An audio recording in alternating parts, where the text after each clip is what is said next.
Okay. Um, Hi, everybody. Good evening. Thank you so much for joining in.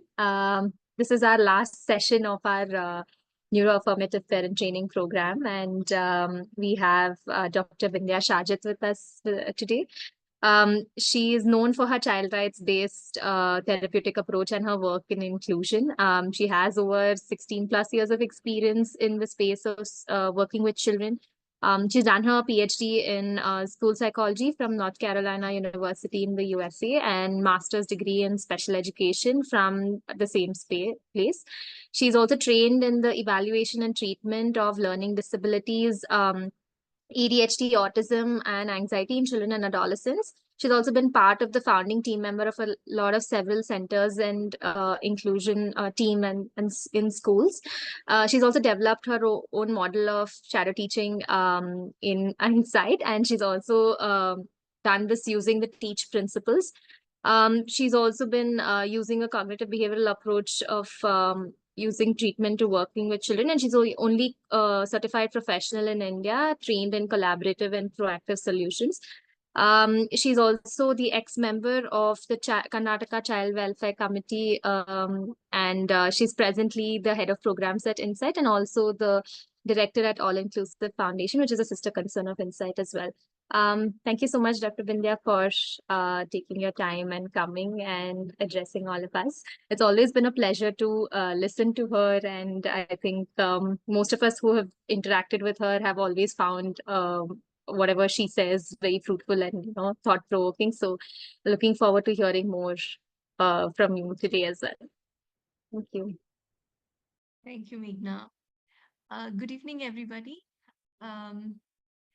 If it is okay with all of you, if you're all comfortable, if you can switch on your cameras for a little bit at least. And I'm thinking we can have like a brief interaction before we start with the session today. And I know Meghna mentioned that this is like the conclusion to the Neuro-Affirmative parenting series that you've been having. I would like to know from you what are your takeaways so far, and what is your expectation out of this session? What do you think would be some of the questions that would be answered in this session? So if I can get to know that beforehand, perhaps I can probably incorporate that also into the talk today.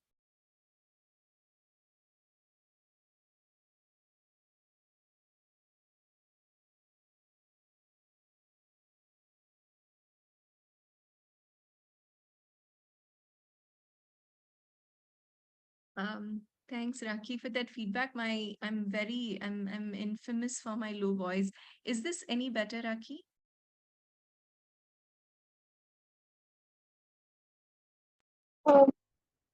No, you still can't hear me. Is everybody having difficulty hearing me? No, we can hear you. Okay. I can't hear you too clearly either. Really? What about others? Joe, Meghna, is it really? We can hear you. Yeah, I can hear you. Okay. Could you also check your system, Zana and Raki? That's okay. Ma'am, only your voice is this much low. All other, the host, all other voice, it's perfect. I hear you. Yeah, you're probably right.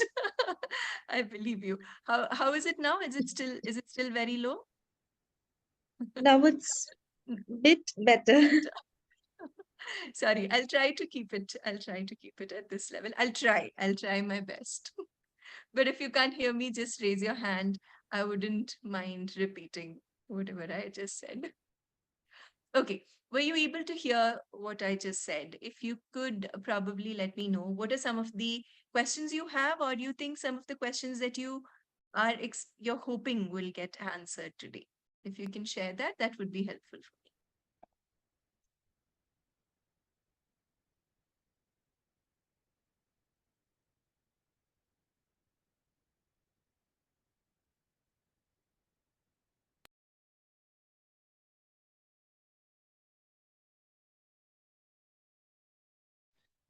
Hi, ma'am.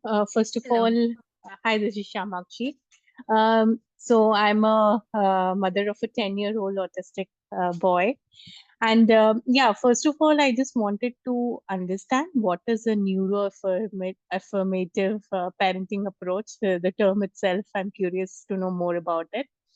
And then, yeah, I maybe I could have some follow-up questions after I get to know what exactly it is. Sure. Tell me your name again. Shamakshi. Shamakshi. Yeah. Thank you, Shamakshi, for that question. And I'm glad you asked that because it's a very big term. We will be talking about that for sure today.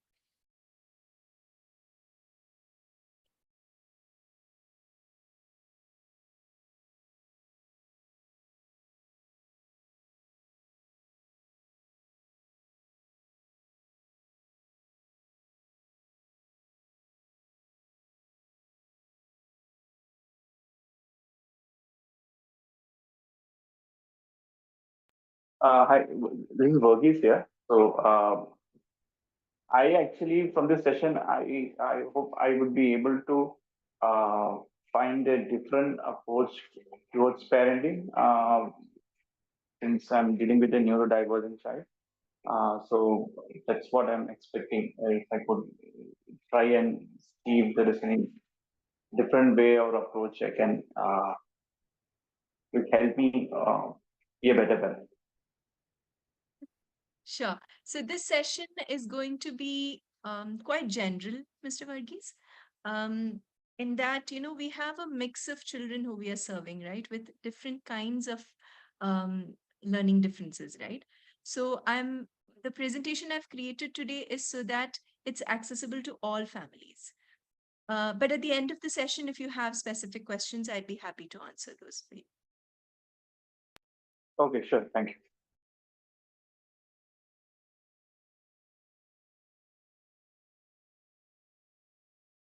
If there are more questions, please feel free to drop them in the chat box while we get started.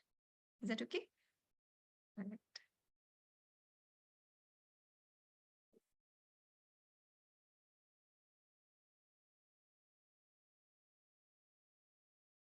Okay, let's dive in. Neuro-affirmative parenting. What does it mean? Any thoughts or ideas on, or would you already know about this word? Anybody want to share?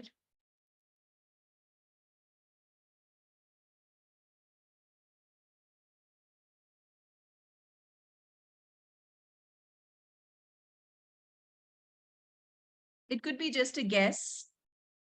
It could be something that you've read about or you really know of. It could be anything, but what is your current knowledge about this term?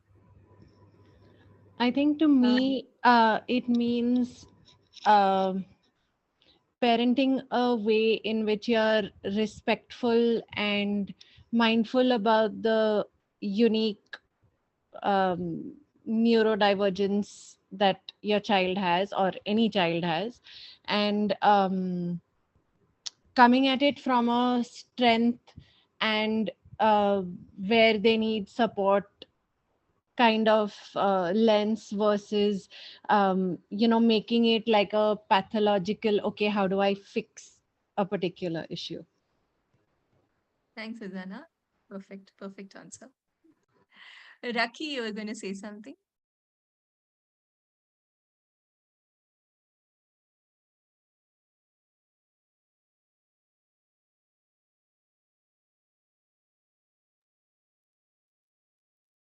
Hello, ma'am. You were going to say something, Raki? Yeah, I was also as per my understanding, the neuro-affirmative is like positive affirmations. We actually use with the children, and in such a way that even the children which are facing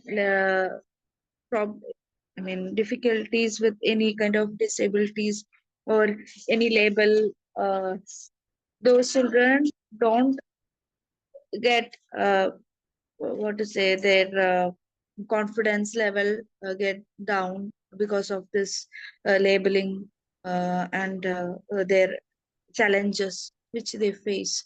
So these neuroaffirmative uh, sentences or the thoughts, positive thoughts, which we give them, will lift up their confidence level. That's what I understand from Okay, this okay. I think word. you're on the right track, Raki. You're on the right track. We will clarify it more today. Okay. Anybody else want to contribute?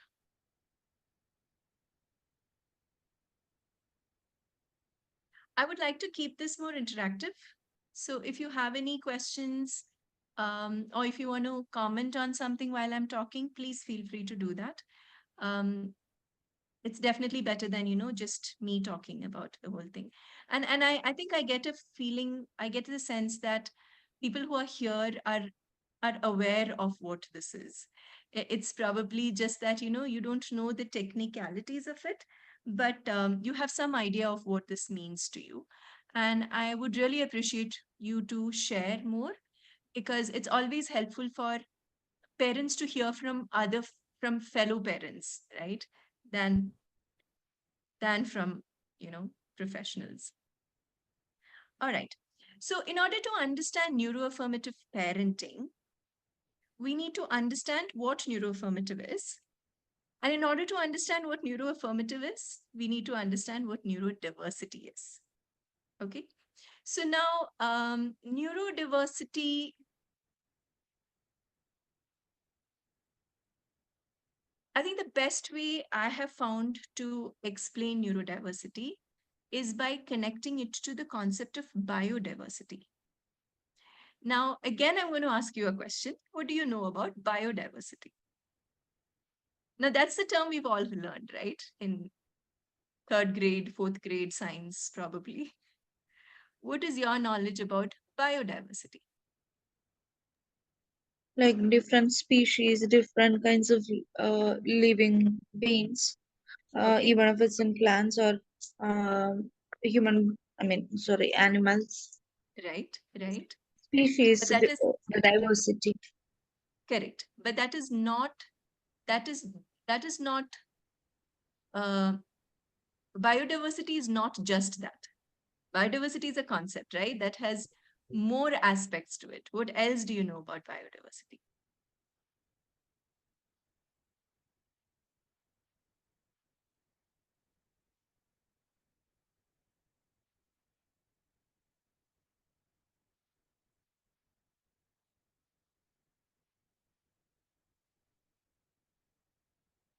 Coexistence of different Coexistence, absolutely. Yeah. What do you mean by that, Raki? uh, like a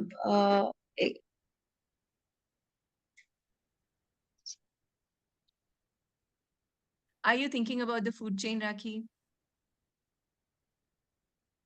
no, not the food chain, no. Not the food chain, huh? Because that's what I think about first when I hear about biodiversity.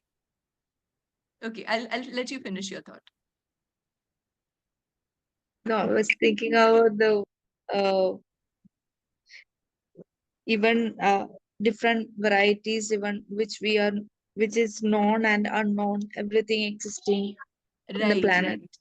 right. But you were talking about dependence. Sorry, You were sorry, talking about dependence, no right? You started off existence. talking about existence. Okay, all right, fine. Um, why do we get worried? Like, we know that there is a lot of different kinds of species on the planet. Why do we get worried when one species goes extinct? Because of correlation, a relation, and it affects the balance.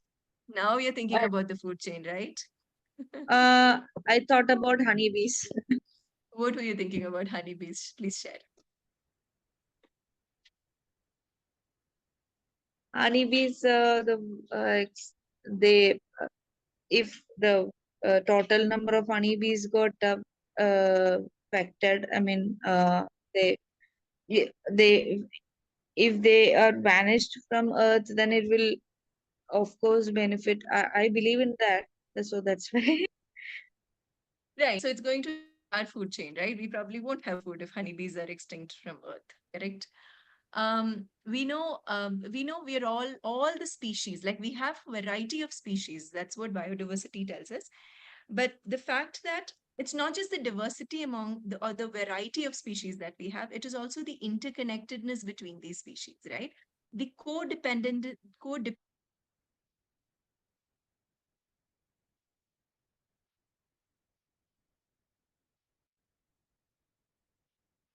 if one goes missing, because every single species plays a role in the ecosystem. They're contributing to the ecosystem, correct? So now let's take this whole concept and talk about neurodiversity. In neurodiversity also, we are talking about a variety of different brains. Okay. When we say neuro usually has something to do with the brain, right? And diversity means difference. So we're talking about brain differences. We're talking about different types of brains. When we say different types of brains, these are brains that learn differently, that think differently, that behave differently, that perceive things, understand things differently, that react differently, respond differently. So all these brains have a different way of functioning. They're all wired differently, right? So when we talk about neurodiversity, we are talking about all these brains. Now we have about 21 people in this room right now. I'm saying that all 21 of us have different brains, right? So does that make any one of us better than the other, or any one of us lesser, any lesser than the other? So if you look at biodiversity, that is not the case. Everybody has their own role to play, right? A fly to a frog to a snake to a peacock. This is the food chain we learn in school. So all these species have their roles, no matter how small they are, right? Similarly, neurodiversity is also trying to say the same thing.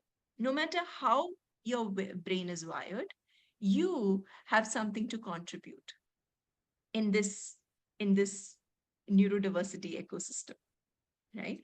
So your contribution is valuable, and your way of thinking is valuable, because your way of thinking and your way of learning is going to help this ecosystem in some way. We just have to figure out in what way.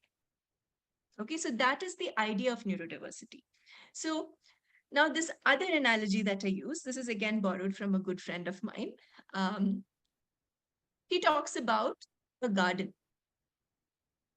So if you're a gardener, if you're interested in gardening, you have different varieties of plants in your garden, right? If you have an independent home, you have the luxury of having trees also in the spread, right? If you're in an apartment, maybe not as much. But let's say you're living in a villa and your garden is huge, and you have trees, you have shrubs, you have creepers, you may even have some water plants, just to add a little bit of jazz. And you have all these different types of plants that you are nurturing, right? Now, do you ever ask your creeper, hey, why you climbing on other people? Why can't you just stay in one place? Yeah, there are Do you ask your tree, why are kids you who so live tall? near Megret Why Road go can't you there. just be, short, so that I can easily access you? Why can't you just be short like the shrubs? Or do we ask a water lily, why are you in water? Because it's just, again, accessibility issue. I can't come and pluck you. So why can't you just be on the land like every other അത് food flower കഴിക്കടാ on the land? കഴിച്ച് കഴിഞ്ഞിട്ട് നമുക്ക് typing ചെയ്യാം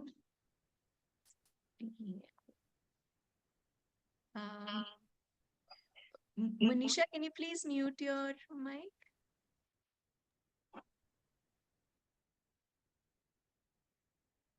Thank you. So we never ask that. Instead, what do? We make room for the creeper.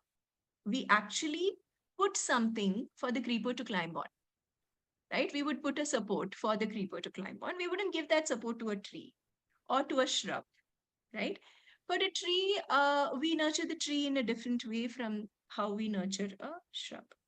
So we take care of each plant in a way that plant requires us to take care of it.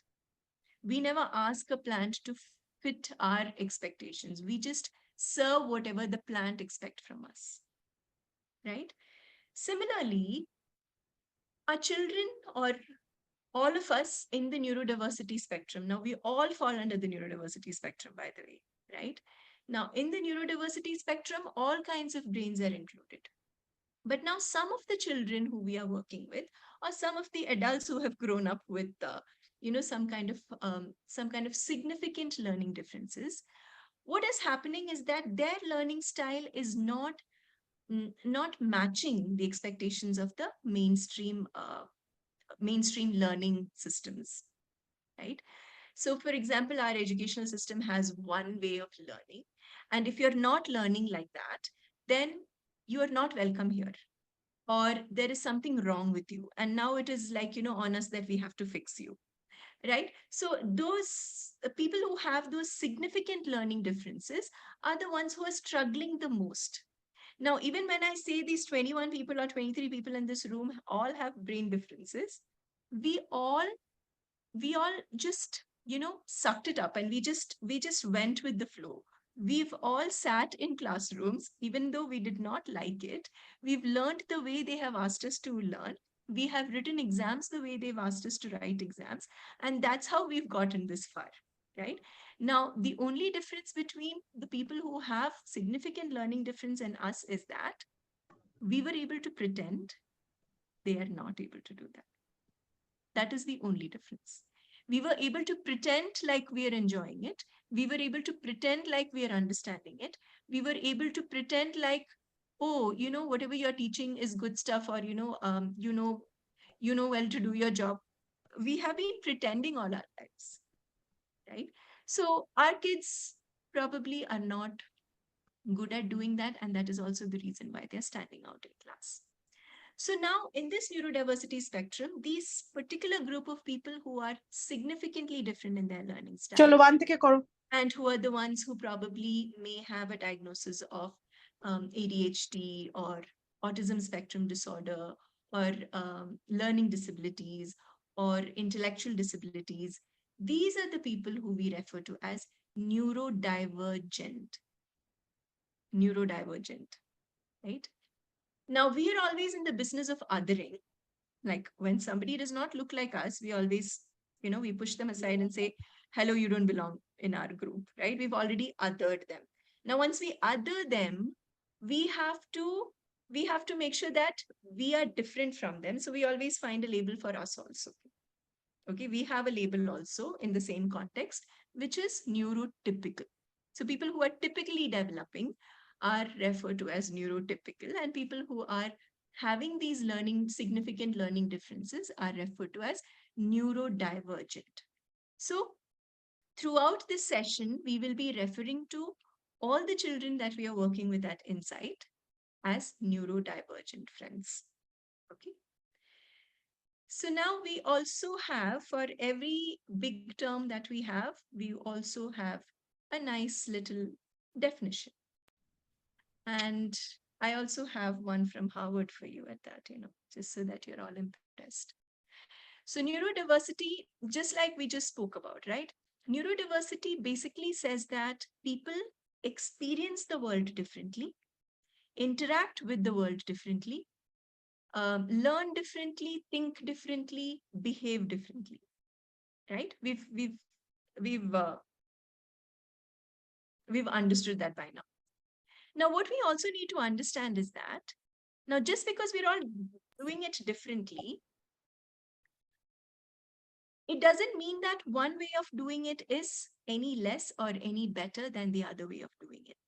That is also a concept under neurodiversity, right? So when you understand neurodiversity, this is the concept that you need to understand, that this is the concept that you need to accept. So neurodiversity is a movement towards acceptance of people who are different. That is what the whole idea or the whole movement of neurodiversity has been started for. So when we are talking about people being different, we are still talking only about difference. We are not talking about deficits here, right? When we talk from a medical perspective, say for example, I have fever, I go to the doctor, and the doctor checks my fever, and the doctor says, oh my goodness, you have 103-degree of fever, which means I am at an abnormal level of my body temperature, and I have to bring that temperature back to a normal level, right? So the doctor's intervention is to bring the temperature down to the normal level. So any medical model is about fixing an abnormality, right? So you, according to the normative population, you are not the same, which means you're different, which means we have to do something to fix you, to bring you back to normal. That is the approach we've always taken, even for our neurodivergent friends. But what neurodiversity movement reminds us is that they're just different. It's not a deficit. It's just a difference, right? And also the fact that there is no one right way of doing things. When we always stick to one right way of doing things, that is when we are having difficulty including people who are different. When we insist that this class will be taught when all 35 children in my class are going to sit for 45 minutes and look at me and nod their heads and copy whatever I'm writing on the board, that is when I will teach this class. And this is how a class has to be taught. Now, that is one right way of doing it. Now, in that one right way of doing it, some of our children who don't behave the same way, who don't think the same way, who don't learn the same way, will get excluded. And that is what is happening in our schools right now. Now, let's do this exercise. Now, I have a few quote unquote symptoms on the screen that you can see. And these are some things that you're very familiar with. I'm sure you've heard this at some point in your parenting journey. Now, usually you hear it in the context of your child not having enough of it, or there is some kind of a difference in all these aspects in your child. Now, what is a recommendation that you usually get, or what is it that we as parents try to do once we get to know that a child is different in these rubrics? Say, for example, my child does not have eye contact. My child is not responding to name. My child is not pointing. My child is not communicating. Now, what would be the recommendations some of these professionals have given you? Or what are your instincts to do to make, to act upon this?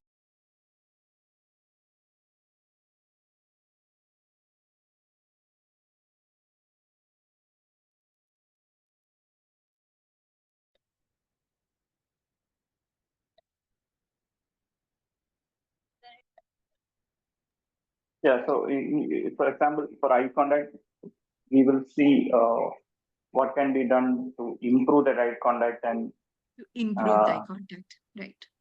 Yeah. And what else? Wow.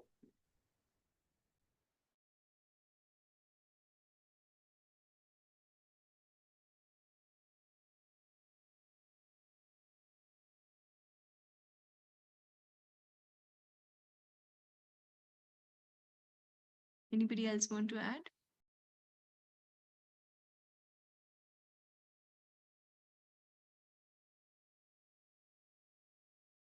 Basically,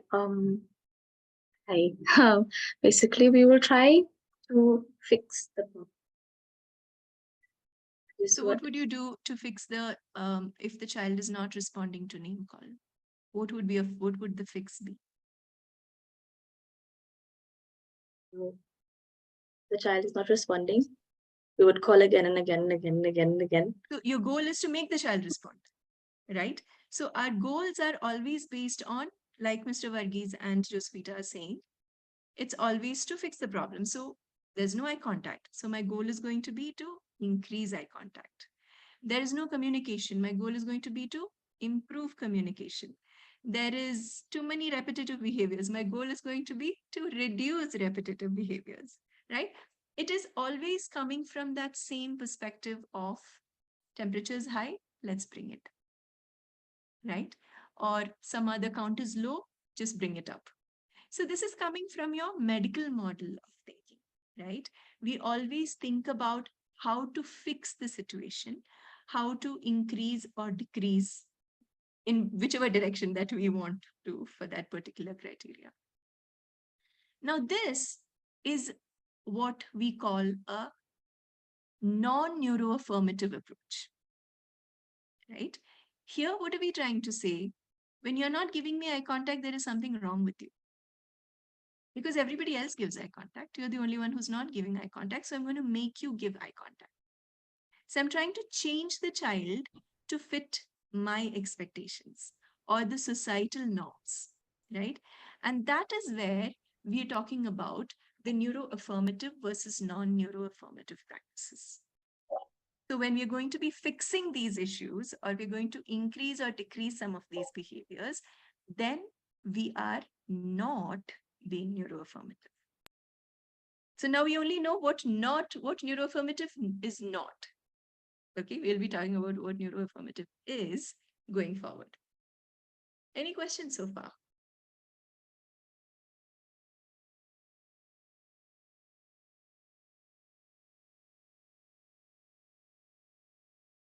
Any comments? Disagreements? I love disagreements better than questions.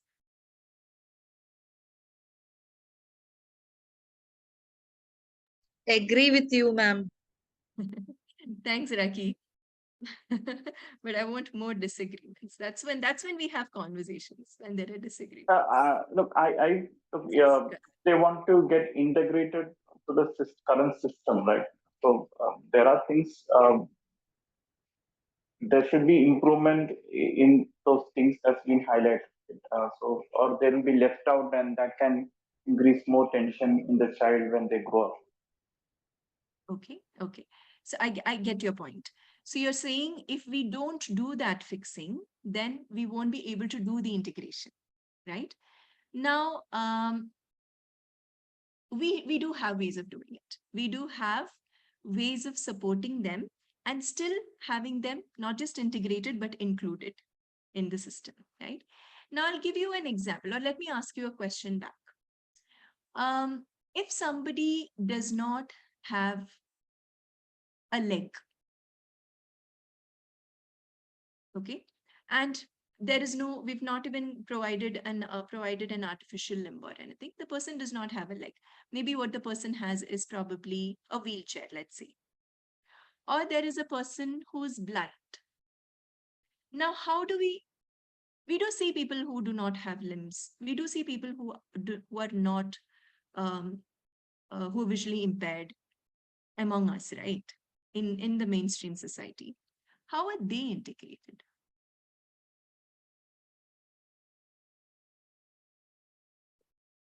Are they integrated only when there is a limb, or only when they can start seeing?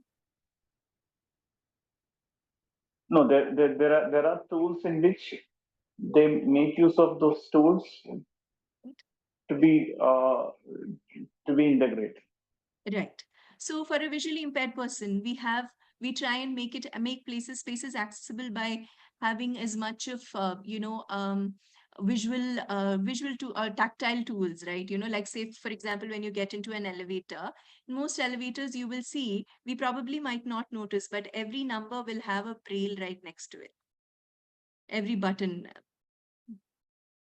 I don't think all elevators in India has it, but most elevators you would see there's a braille. You can touch and feel what the number is. Similarly, so what are we doing there? We are not expecting the blind person to develop sight before he can be included. But instead, what are we doing as a community? We are making changes in the environment so that this person can also access the mainstream spaces, right? We make sure that there are ramps leading to public spaces. not to a public transportation, but yeah, I mean, we try. We are still trying. These are things that we are fighting for still. But a ramp is what makes it accessible for a person on a wheelchair, right? We are not asking the person to get a limb before you come and access public spaces. So what we're trying to do here is, we're not necessarily trying to change the person, but we're trying to support the person with all the struggles or difficulties that they're having. And also in the meantime, try and make changes in the environment so that it becomes more and more conducive for the person to live in that environment. So, Hello, ma'am. go ahead. When you were comparing with someone with physical disability, it's a little different scenario, right? A blind person may not be able to see again, right? But here, what we're talking about is neuro diversity. It's all about brain. So, are you saying that it's a wrong expectation for us as parents to keep that these symptoms cannot be corrected? Because it's a It is brain after not. all. It is not. But until that symptoms are corrected, we do not wait for it to happen, is what I'm trying to say, right? So say, for example, I know of children who have difficulties with communication. Now, we will be talking about it in a little bit. When I say communication, not talking, but communicating, okay? Now, we think of communication just as talking. And when our children are not talking, we we hope, pray, wait for the child to start talking. And we do everything that takes, all sorts of therapies, all sorts of interventions to make sure that the child talks. And the child will talk at some point. At some point, right? Now, what happens is, there are children who talk at 4. There are children who talk at 8. There are children who don't talk until 12. Now, are we going to wait till this child starts talking before you bring them into the mainstream system? Or are we going to supplement it with some other forms of communication and make the child be a part of the system with a supportive form of communication? That is what I'm talking about. Because some of our, as you rightly pointed out, a lot of our children overcome a lot of their difficulties as they grow. Maybe it's not a be all end all like the sensory differences that I spoke about. But until then, what is happening is, most schools and most families are waiting it out. And in the meantime, the child is not given an alternative system so that the child can access these mainstream spaces. That is what I'm referring to. Does that make sense? Sure, ma'am. Got it. Okay. So what we're going to do today is, now this is a nice little structure that I have found to help people understand neuroaffirmative practices. We will not be going through all of this today. So one of the things that we also bank on, like at Insight, we're very particular about being neuroaffirmative in our practices. We're very particular about listening to the child. And when we say listening to the child, we listen to the child with our whole body. It's not just listening, we sense the child. We know when the child is having difficulties. We know why the child is struggling, and we figure out why the child is struggling, and we support them accordingly. So a child's voice is very important to us. And we try and listen to those voices so that we know we're doing the right thing for the child, right? And this comes from the idea of lived experience. We are also we also put a lot of importance on what we learn from people with lived experience, right? Like one of the examples I give is, say we have a room full of women. I don't know, I think we have more women today, I think, right? Say we have a room full of women, and we're going to, and I've invited this person, this expert gynecologist, to give a session on menstrual health, menstrual and reproductive health for women by this male gynecologist. Okay. Now this male gynecologist comes and tells you, oh, menstrual cramp is just a myth. it's just in your head, it is not real. How would you feel about that? Women.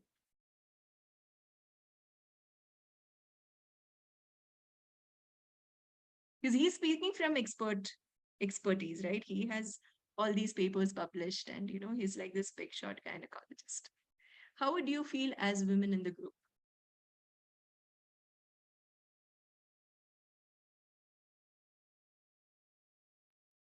I see some women smiling.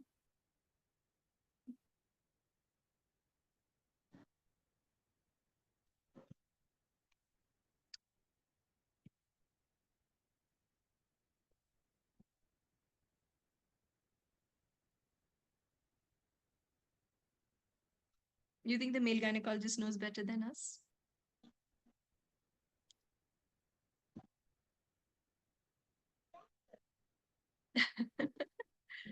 They're reluctant to answer. Huh?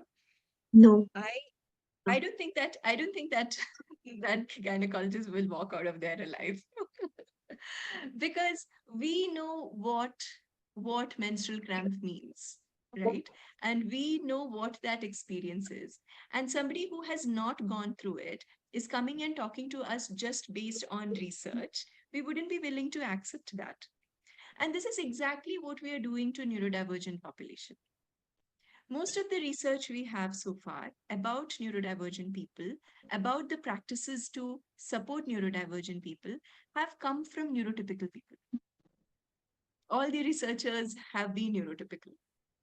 So they don't necessarily understand their experience. So for that reason, we want to hear from people who are neurodivergent about their experiences, and we learn from that. So we give a lot of weightage to whatever people around us who are neurodivergent tell us about their experiences, and we incorporate that into our practices also. So this particular infographic that you see here is also put out by a neurodivergent person themselves. And this is something I've liked, and I've used this to help especially my teachers at Insight, understand neuro-affirmative practices. But today we will not be going through all of it. I've just picked a few that we will be focusing on for today. First one is honoring all forms of communication. Now, as I told you earlier, to me, communication is of utmost importance. Utmost importance. Even if your child is not doing well in academics, even if your child is not doing well in extracurricular activities, I would say it is fine. But communication, you must have a means of communication established before the child becomes a teenager. And I'll tell you why. We see that a lot of children, as soon as they hit teenage, there are a lot of different different set of issues that are coming up. And that is because of puberty. Like, I know what puberty can do to typically developing children, by the way. Puberty is such a, it's a nightmare. So puberty can play havoc with your body. And we see that it is affecting our children a lot more. And that is also because they're not able to tell you what is happening. So we realize that a lot of the behavioral difficulties that had settled down earlier on in life resurfaces during adolescence.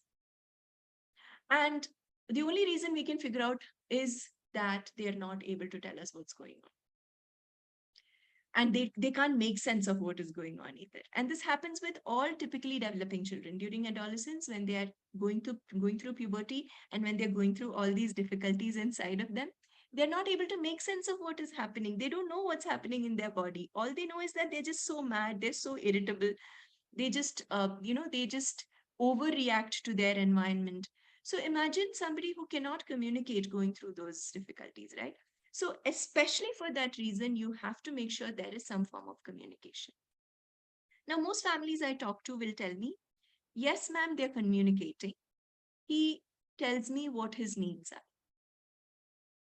And that is not the level of communication that a 7-year-old should have, or a 9-year-old should have, or a 13-year-old should have. That is a 4-year-old level of communication, or a 5-year-old level of communication. If your child is still only telling you what he or she needs, then we need to think about other ways of bringing out that communication. Because what we are trying to say is maybe talking is not the preferred mode of communication for them. There may be some other ways in which we can supplement that communication, right? Sometimes Sometimes we also see children, like I have families who would tell me, but he can talk, ma'am, he can talk. I've heard him say this, or he can say up to 2 sentences. He can say so many sentences. I believe you. I believe you. And what we call those kinds of speakers are unreliable speakers. So if their speaking is unreliable, that means their communication is also unreliable. Communication is something that has to be established, that has to be reliable, that has to be through the easiest, most easy mode of, the most easy mode has to be chosen for communication, right? Like say for example, for us, talking comes very easy.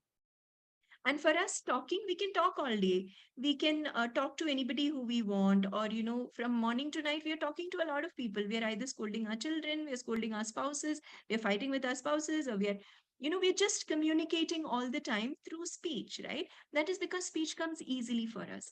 But for some of our children, that is not the case. Speech is not as easy for them. So if you have to prompt them to speak, give them the words to speak, that means they're struggling with it. So we need to understand, is this the most reliable form of communication for this child? Or should we think about another form of communication, right? So there we have a lot more other options that we can think about. It does not have to replace the child's talking. It can supplement the child's talking, right?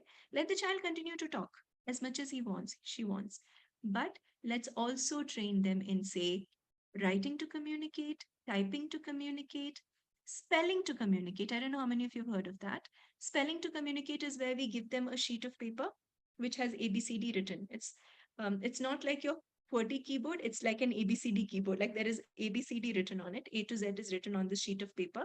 And you show them this sheet and they basically spell the words on this. And we have a lot of children who communicate beautifully using spelling, right? Communicating to an extent that they're writing poetry through it. Okay, so what I'm talking about is we need for our children to have a way of output, right? Most of the time, what we see as parents and teachers is that we're teaching them a lot of things. We're teaching. We're teaching them a lot of things, but we don't know how much has actually gone in, right? Because we are not getting an output from them. So when we give this form of communication, one reliable form of communication, once it's established, you will get to know how much this child has learned. And you would be surprised to know how much this child has learned, right? So one way of practicing neuroaffirmative parenting is by respecting all kinds of communication and encouraging whatever is the most appropriate form of communication for your child. Okay. Second, adapting systems and environments and reframing expectations. What does that mean? Now, as I've been telling you since the beginning, our job is not to change the child. Our job is to support the child by making changes in the environment and also giving them those tools that will help them interact better with that environment, right? So for example, if this is a child who can't speak to communicate, we may give them some visuals to use to communicate in the classroom. So they are in the regular classroom with all the other children, but we've made a small change in the system of communication for them, right? Sometimes you may see that the child is not able to sit in the class for that long as is expected, right? Say if the expectation of the classroom is that you have to sit for 40 minutes at a stretch for a period, and this child is not able to do that. This child is struggling to do that. So then what are we doing there? We are not making the child sit for 40 minutes. We are giving more breaks to the child. When we give more breaks to the child, we see that the child is sitting and listening a lot more, or their listening becomes more efficient and effective. On the other hand, when we force them to sit for 40 minutes, their brain starts asking for movement because their brain learns through movement, right? Most children with ADHD, they are their brain learns best when they're moving. And in our schools, we ask these children to sit down. Sit down, listen to me. Don't get out of your seat. So when you make them sit, what is happening is their brain is asking for movement, no? But now I can't move. Now I can't move. Now I can't. This is all the brain is saying. And the child is just thinking about movement, that the child is not listening to what is happening in the class.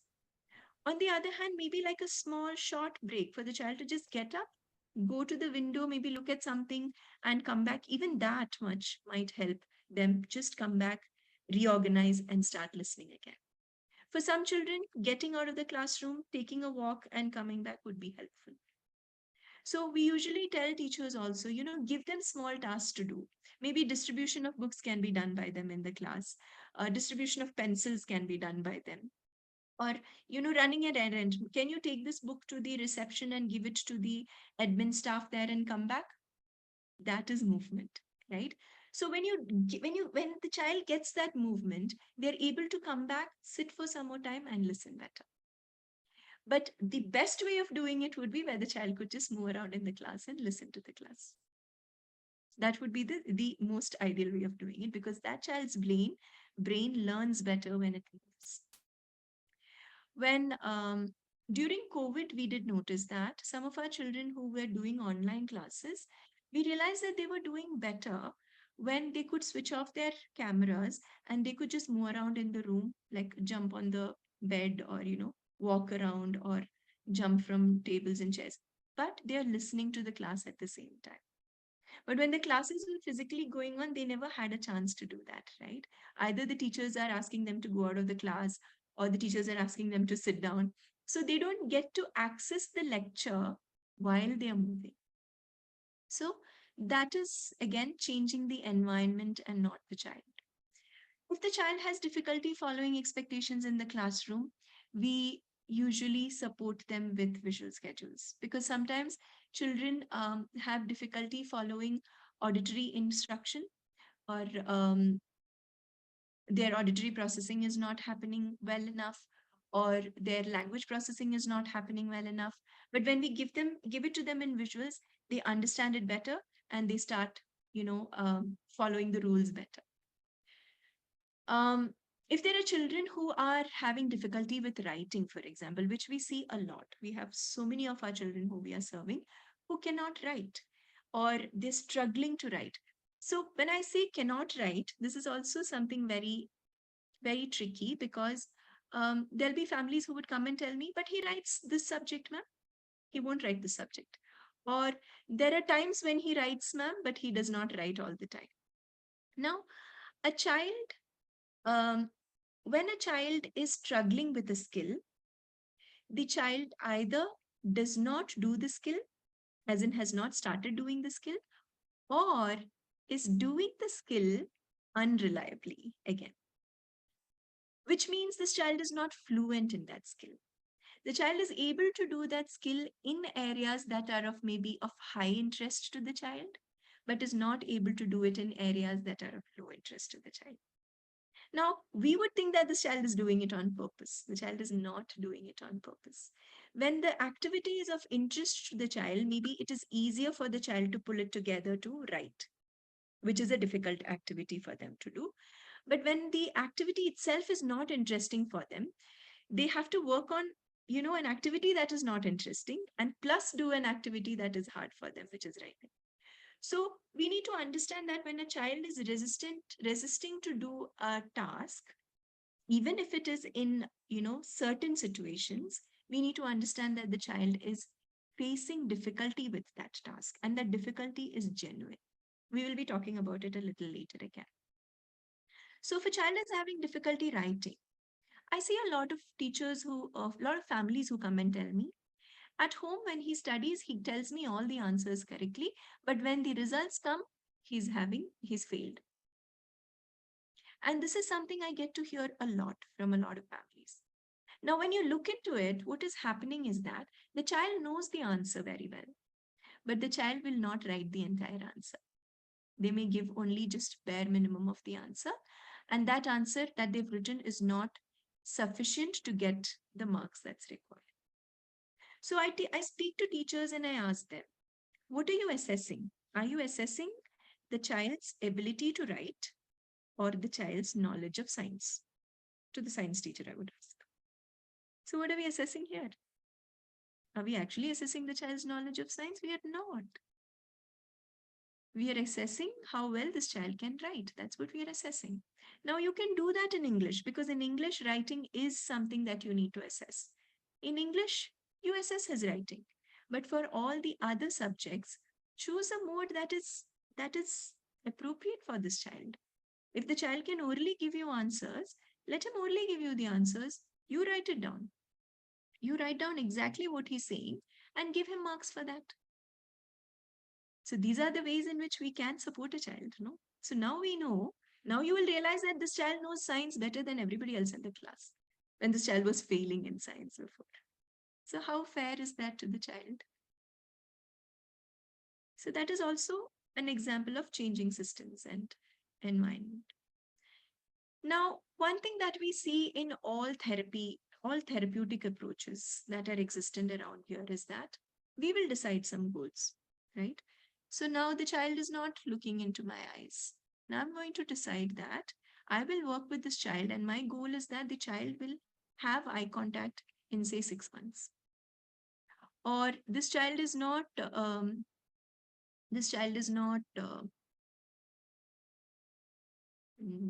writing ABCD. In the next 6 months, the child will write ABCD. This is a goal. Who's deciding? We adults are deciding. As teachers, as parents, as shadow teachers, we are deciding this goal. We've not consulted with this child before we decide this goal. Okay, goal number 1. Number 2, this child has to be ready to do that goal, no, in whatever time you have decided for it to happen. And it is not necessary that the child will reach that readiness by that time. The reason why this child is struggling right now is because there is a developmental delay.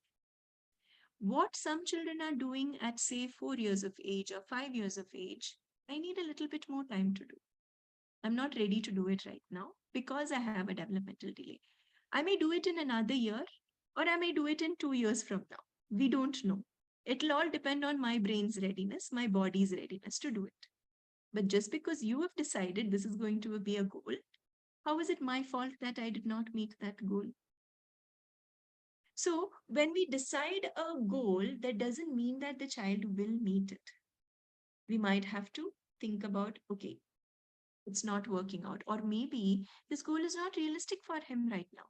Can we drop this goal for now and pick it up maybe 6 months later? And let's see, maybe he's more ready to do that goal at that point. Yeah. So there also we might have to reframe some of those expectations, right? We decide that, okay, now this child, everybody in the class is doing multiplication right now, but he's still in addition level. So let's just say that, we will work on his addition. Now, I can't say that in 6 months he's going to be doing a division like everybody else in his class. I can only say that in 6 months, I will bring him up to subtraction level. And let's see how that works for him, right? Maybe in the 6 months, he might show us that he can do even multiplication by then, or he might even show us that I can only do simple subtraction. I'm not ready for regrouping and borrowing and all that. So we have to engage with the child to understand, are the goals that we have identified reasonable for the child? Yeah. Nurturing positive self-identity. What happens is, most of the time, what our children are made to face are experiences that are not too positive. Now, when the child starts going to school, even when we think that our children our children are neurodivergent, and even when we think that our children may not understand some things that is going on around them, we may be surprised to realize that your child is understanding whatever is going on around in their environment. Most of the children with difficulties, what I have noticed is that when they are in a classroom, they're constantly looking around and they're gauging what their classmates are doing, and they're comparing themselves to their classmates. And most of them realize that my classmates are able to do this. For some reason, I am not. And they pick up on that. Even if they don't pick up on that, we have a lot of adults around them to remind them that you're not doing as well as your peers. How do we do that? We say, can you please sit down? You're always out of your desk. Can you please stop doing that? You're disturbing my class. Can you go out and ask the shadow teacher, can you please take him out? Because I want to teach my class. There are so many different ways in which, as adults, we communicate to the child that you're not like the other children. So what are we doing to the self-identity of this child? We are crushing it right in the beginning. Crushing it, right? We always think that this child is not capable of doing things, right? We always say, oh, that one, okay, he's coming up, oh, please. Now that child is going to be in my class. I don't think I can finish class today. This is what I hear teachers say, right? We even see family members say this. Why can't you just discipline your child? You're probably not doing a good job of parenting. That's why your child is behaving like this. Now, these are all messages the child is also listening to, right? So imagine what happens to their self-identity then.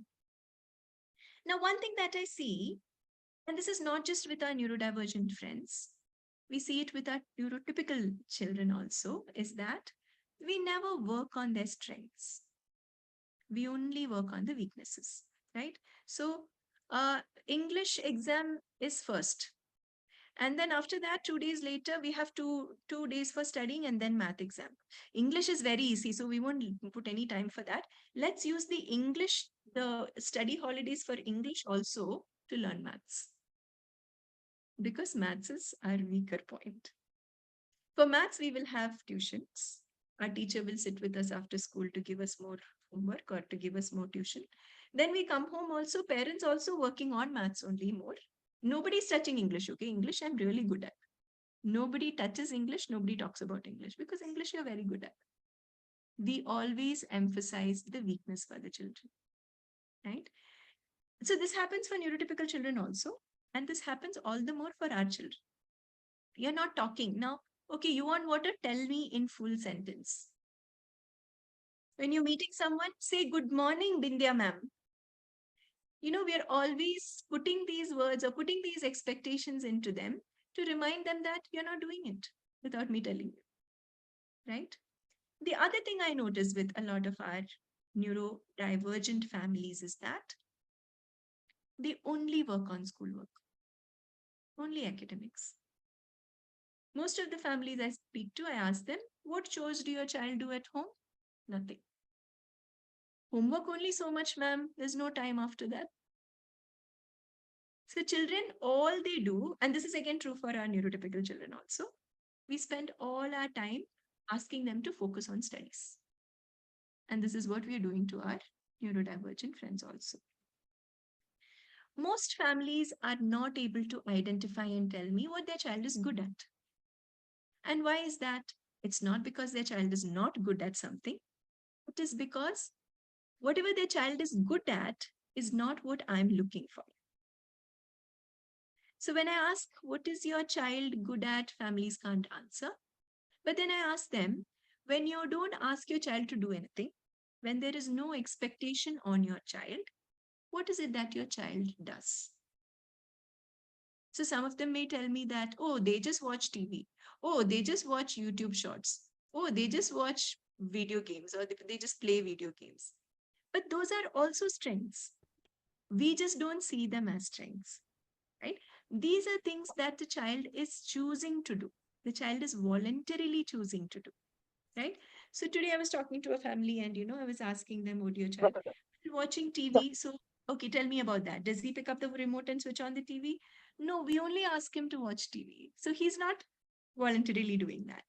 Listening to music, does he pick up the phone and listen to music? No, we only ask him to listen to music. So what does he do on his own? Well, he just lies down around. And sometimes he's just stimming.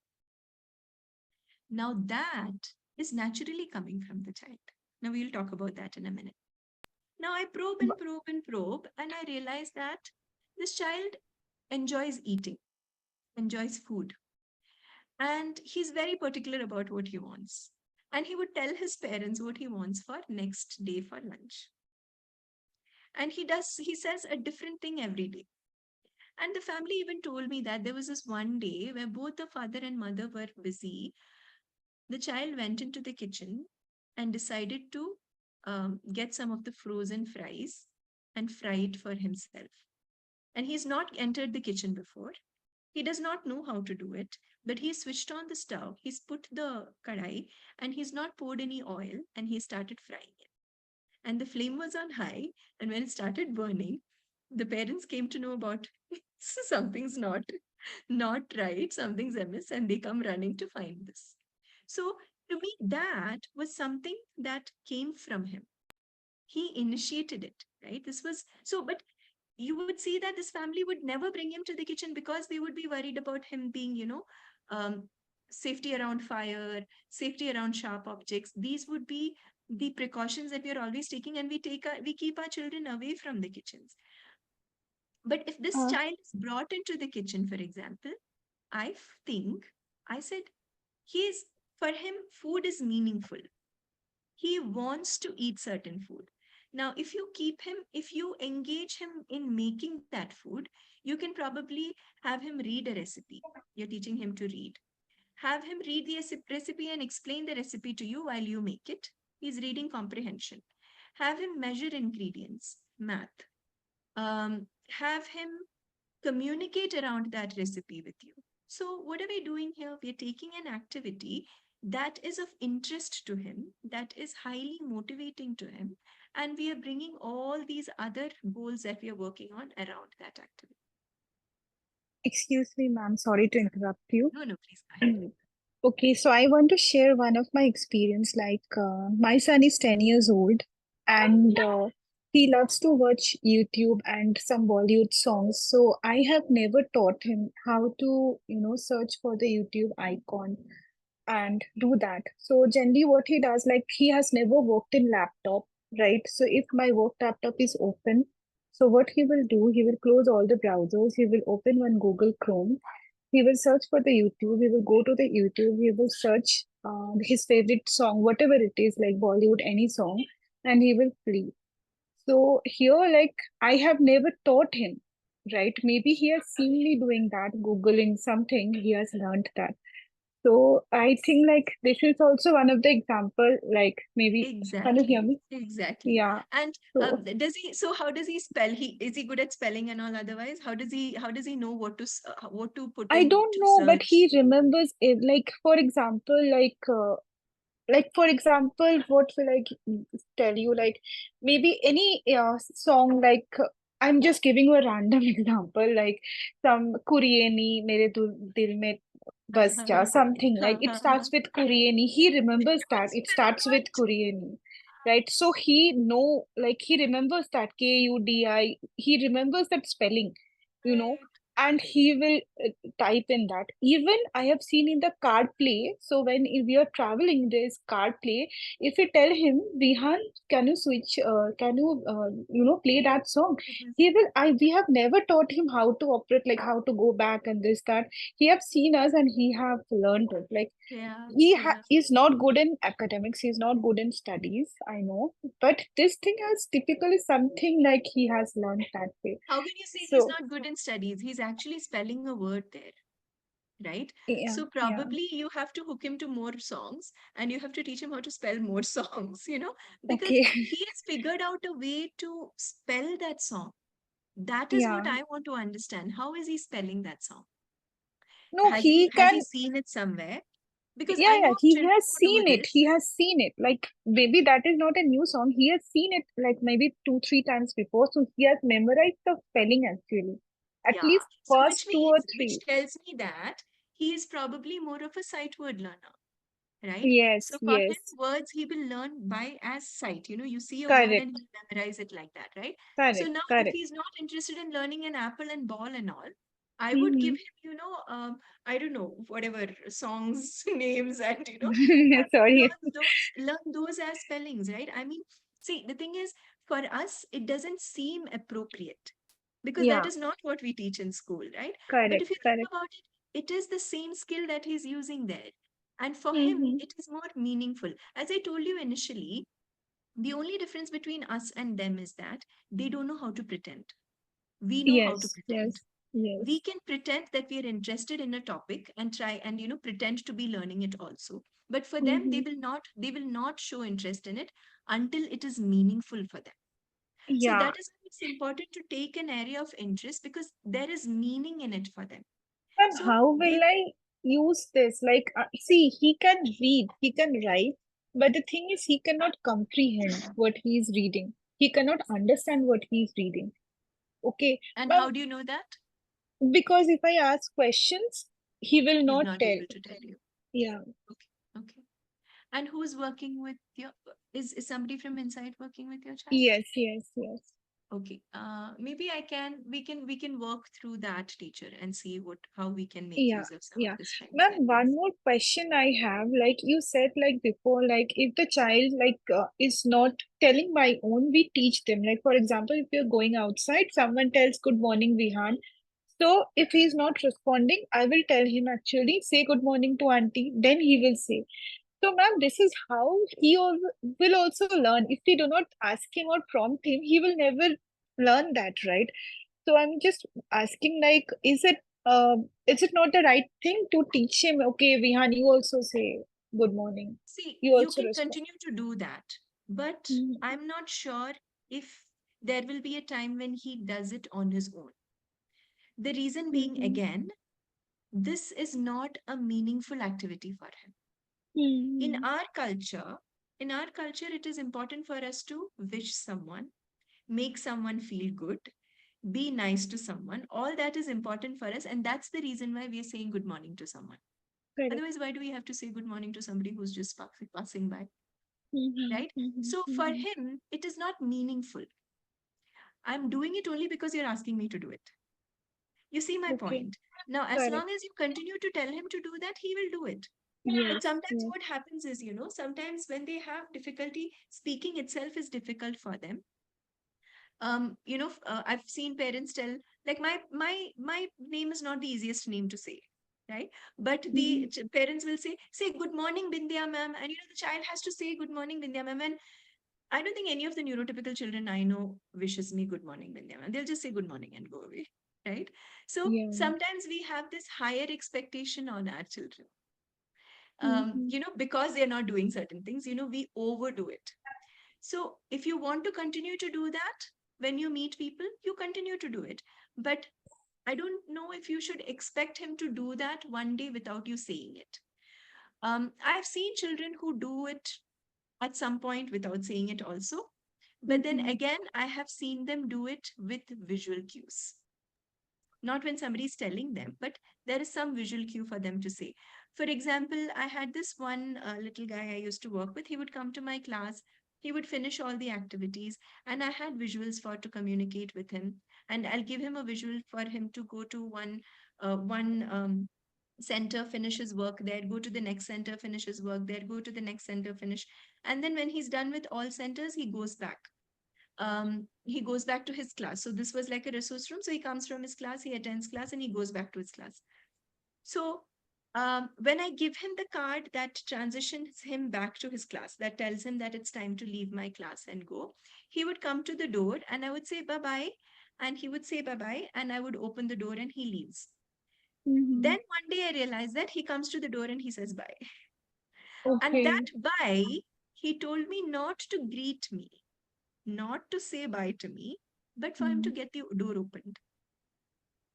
So Okay. there, it's Mhm. meaningful because he knows that after I say Mhm. bye is when this lady will open the door for me, right? Mhm. So there it is meaningful. Otherwise, Mhm. that other person telling me good morning is not meaningful to me. So Correct. why should I say good morning? It doesn't Mhm. make sense to me. That is why I'm not saying Mhm. good. But there Mhm. is no Correct. harm in you prompting it and making them say it if he's okay with saying it. If it's not too difficult for him to do it. But Mhm. I don't know if there's a point in expecting them to do it because it doesn't make sense to Okay, okay. Mhm. Yeah, got it. Thank you for them. explaining. Thanks, Maitri, for the question. Mm. The other thing I also want to make sure that you think about is, um, see, some behaviors come very naturally to our children, and these may not be behaviors that we really want. These are not behaviors that we appreciate. Say, for example, stimming. Say, for example, getting out of their seat and running. These are behaviors that are coming naturally to them. But in order to discourage those behaviors, we associate it with bad connotations or negative connotations, right? But stimming is something that a child, especially children on the autism spectrum, they it comes naturally to them, and it is also a behavior that their brain needs. So if there is a behavior that is coming naturally from a child, that is definitely a behavior that has some function for the child. It could be for the child's brain, it could be for the child's body. It is serving some function. And stimming is usually that. Stimming serves some function for the children's development, and we need to let them do that. We need to give them a space to do that. Um, what we say about stimming is that when they are occupied in doing something, they don't stim. When they are bored, when they're not engaged, they tend to stim. When they're upset, they tend to stim. When they are free, when they don't have anything to do, they tend to stim. So this is something we have noticed in children who engage in self-stimulatory behavior. So one thing that I tell families is that if you don't like the child stimming as much, just keep him engaged in a lot more activity so that he has less time to stim. But give him an assigned time in the day, or give him a part of the day so for him to stim, where you're not coming in the way and telling him, don't stim, stop stimming, this is not good, stimming is not good, you're a bad boy if you stim. Don't put all those negative connotations to it, because this is not something they can necessarily control. It will come and they will have to do it, and they must do it actually. But when they have this in their head, I know of children who are like, stimming is bad. I shouldn't, they'll probably say their own name and say, so and so shouldn't be stimming. Because these are things parents are telling him, right? But he would say that and still stim. So why do we want to? So they're also feeling bad that they're not listening to their parents. And they're also feeling bad that, I'm doing something that is not good, but I have to do it. My brain is asking me to do it. So why do I want the child to be conflicted like that? Right? So we need to accept that some of these behaviors the child has to engage in. Let's make room for the child to engage in it. The child engage in it whenever there is time, right? So, and don't tell them that stimming is bad. So do you want to, you can stim later. You can do it in your room. You can do it after dinner time. You can do it after playtime or something like that. You can always tell them that instead of telling don't stim or stimming is bad. Similarly, we know of a lot of children who are worried about being a good boy or a good girl, because this is a narrative that has been fed into their brain at home or at school. Because most of the time, families, what they do is when the child goes out to school, we are hoping and praying that they don't get into trouble today at school. We don't get calls from the school. Things go well in school today, and there is no complaints until they come home today, right? So what do we tell them? I want you to be a good boy. I want you to not do this, that is a bad boy thing. I want you to not do this, that's a bad boy thing. We give them all these instructions and send them, but those poor little bodies can't regulate themselves, can't control some of the things that are coming out of their body or their brain. So they'll do it anyways. Like some of the impulsive behaviors will come out anyways, even when they know that these are bad boy behaviors, right? So when they do those behaviors, then they feel so guilty that my family has told me I shouldn't be doing it. If I do it, I'm a bad boy, but I still did it. Now I'm a bad boy. And we know of a lot of shadow teachers who come and tell us that the child just perseverates on that thought, you know, I'm not a bad boy. I'm not a bad boy. Those are like they have different ways of expressing it. Sometimes they say, I'm not a bad boy. That is to reassure that I am good. And they usually say that when they have done something wrong, right? So we can tell from the way the child is communicating how important it is to the child. So sometimes it is, I know we have to teach our children to make the right choices, but it is also what kind of consequences we give to those choices, that is what matters. I know there are some families who may use, corporal punishment to, to as consequences for the bad boy behaviors that the child has engaged in. Sometimes they're being scolded at home, or there are maybe other ways of, the other consequences that families choose to give for these behaviors.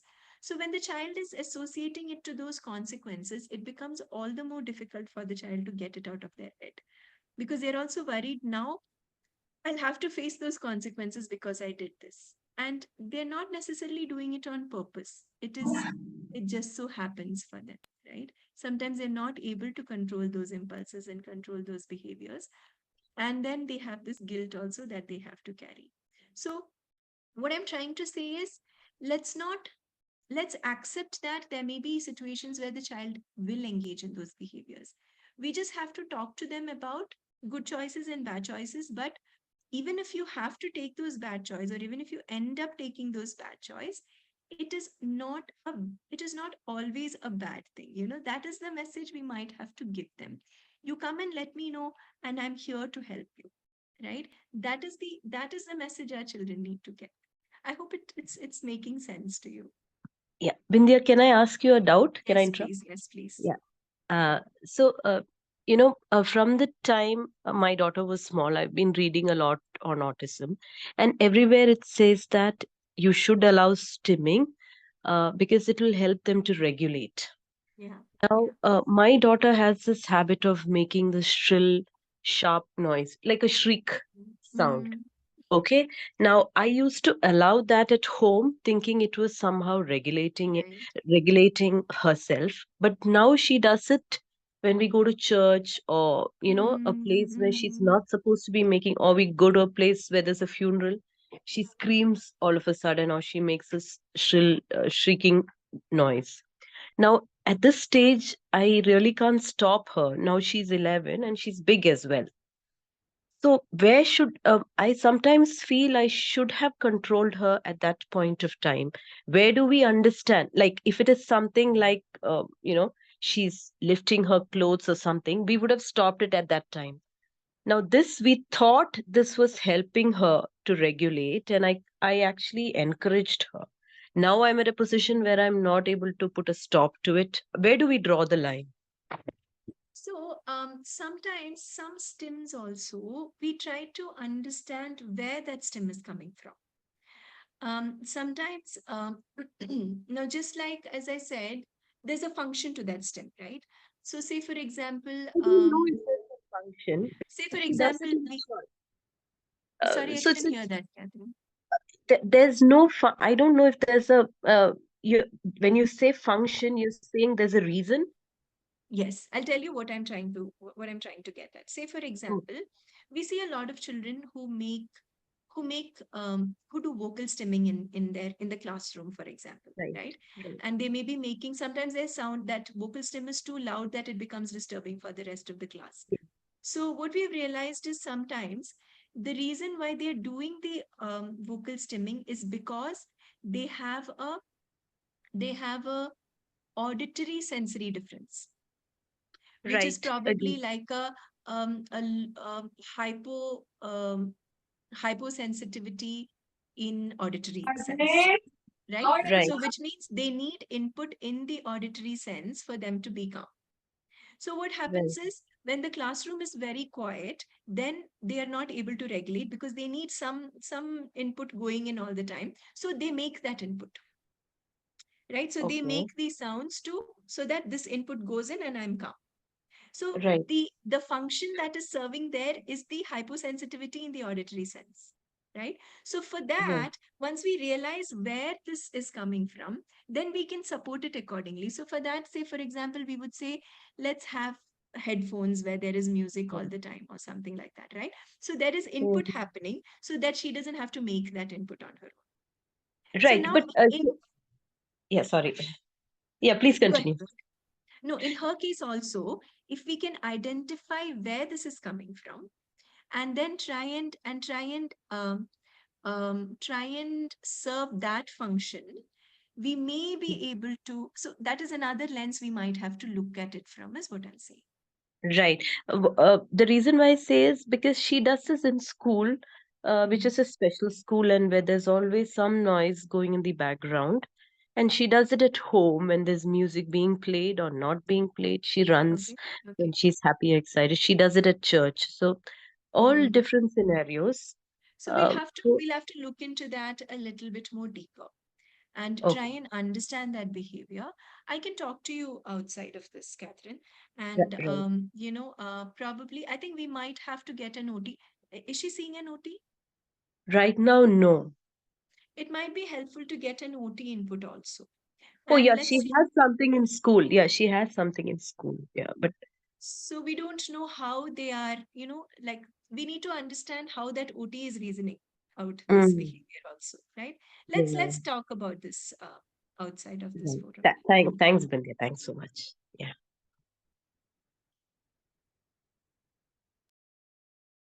So we will talk about one last point and then we can open it up for Q&A. That is something that is very, very important to me. And I make sure that, this is also practiced in our organization through all our teachers also, which is respecting the child's autonomy, and also promoting self-advocacy at a very early age. Now, I'm a firm believer in the fact that if a child can do it, a child will do it. Okay. There is no reason for a child to, sometimes we say, oh, he's just doing it on purpose. He knows how to sit properly. He knows how to sit in class. He knows how to listen. He knows how to write, but he's just doing it on purpose.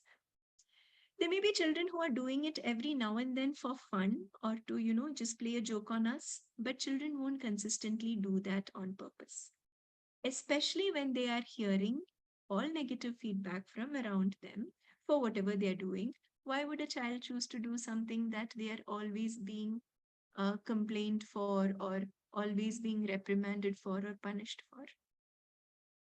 So when a child is not able to do something, be it regulate their behavior, regulate their emotions, talk to communicate, or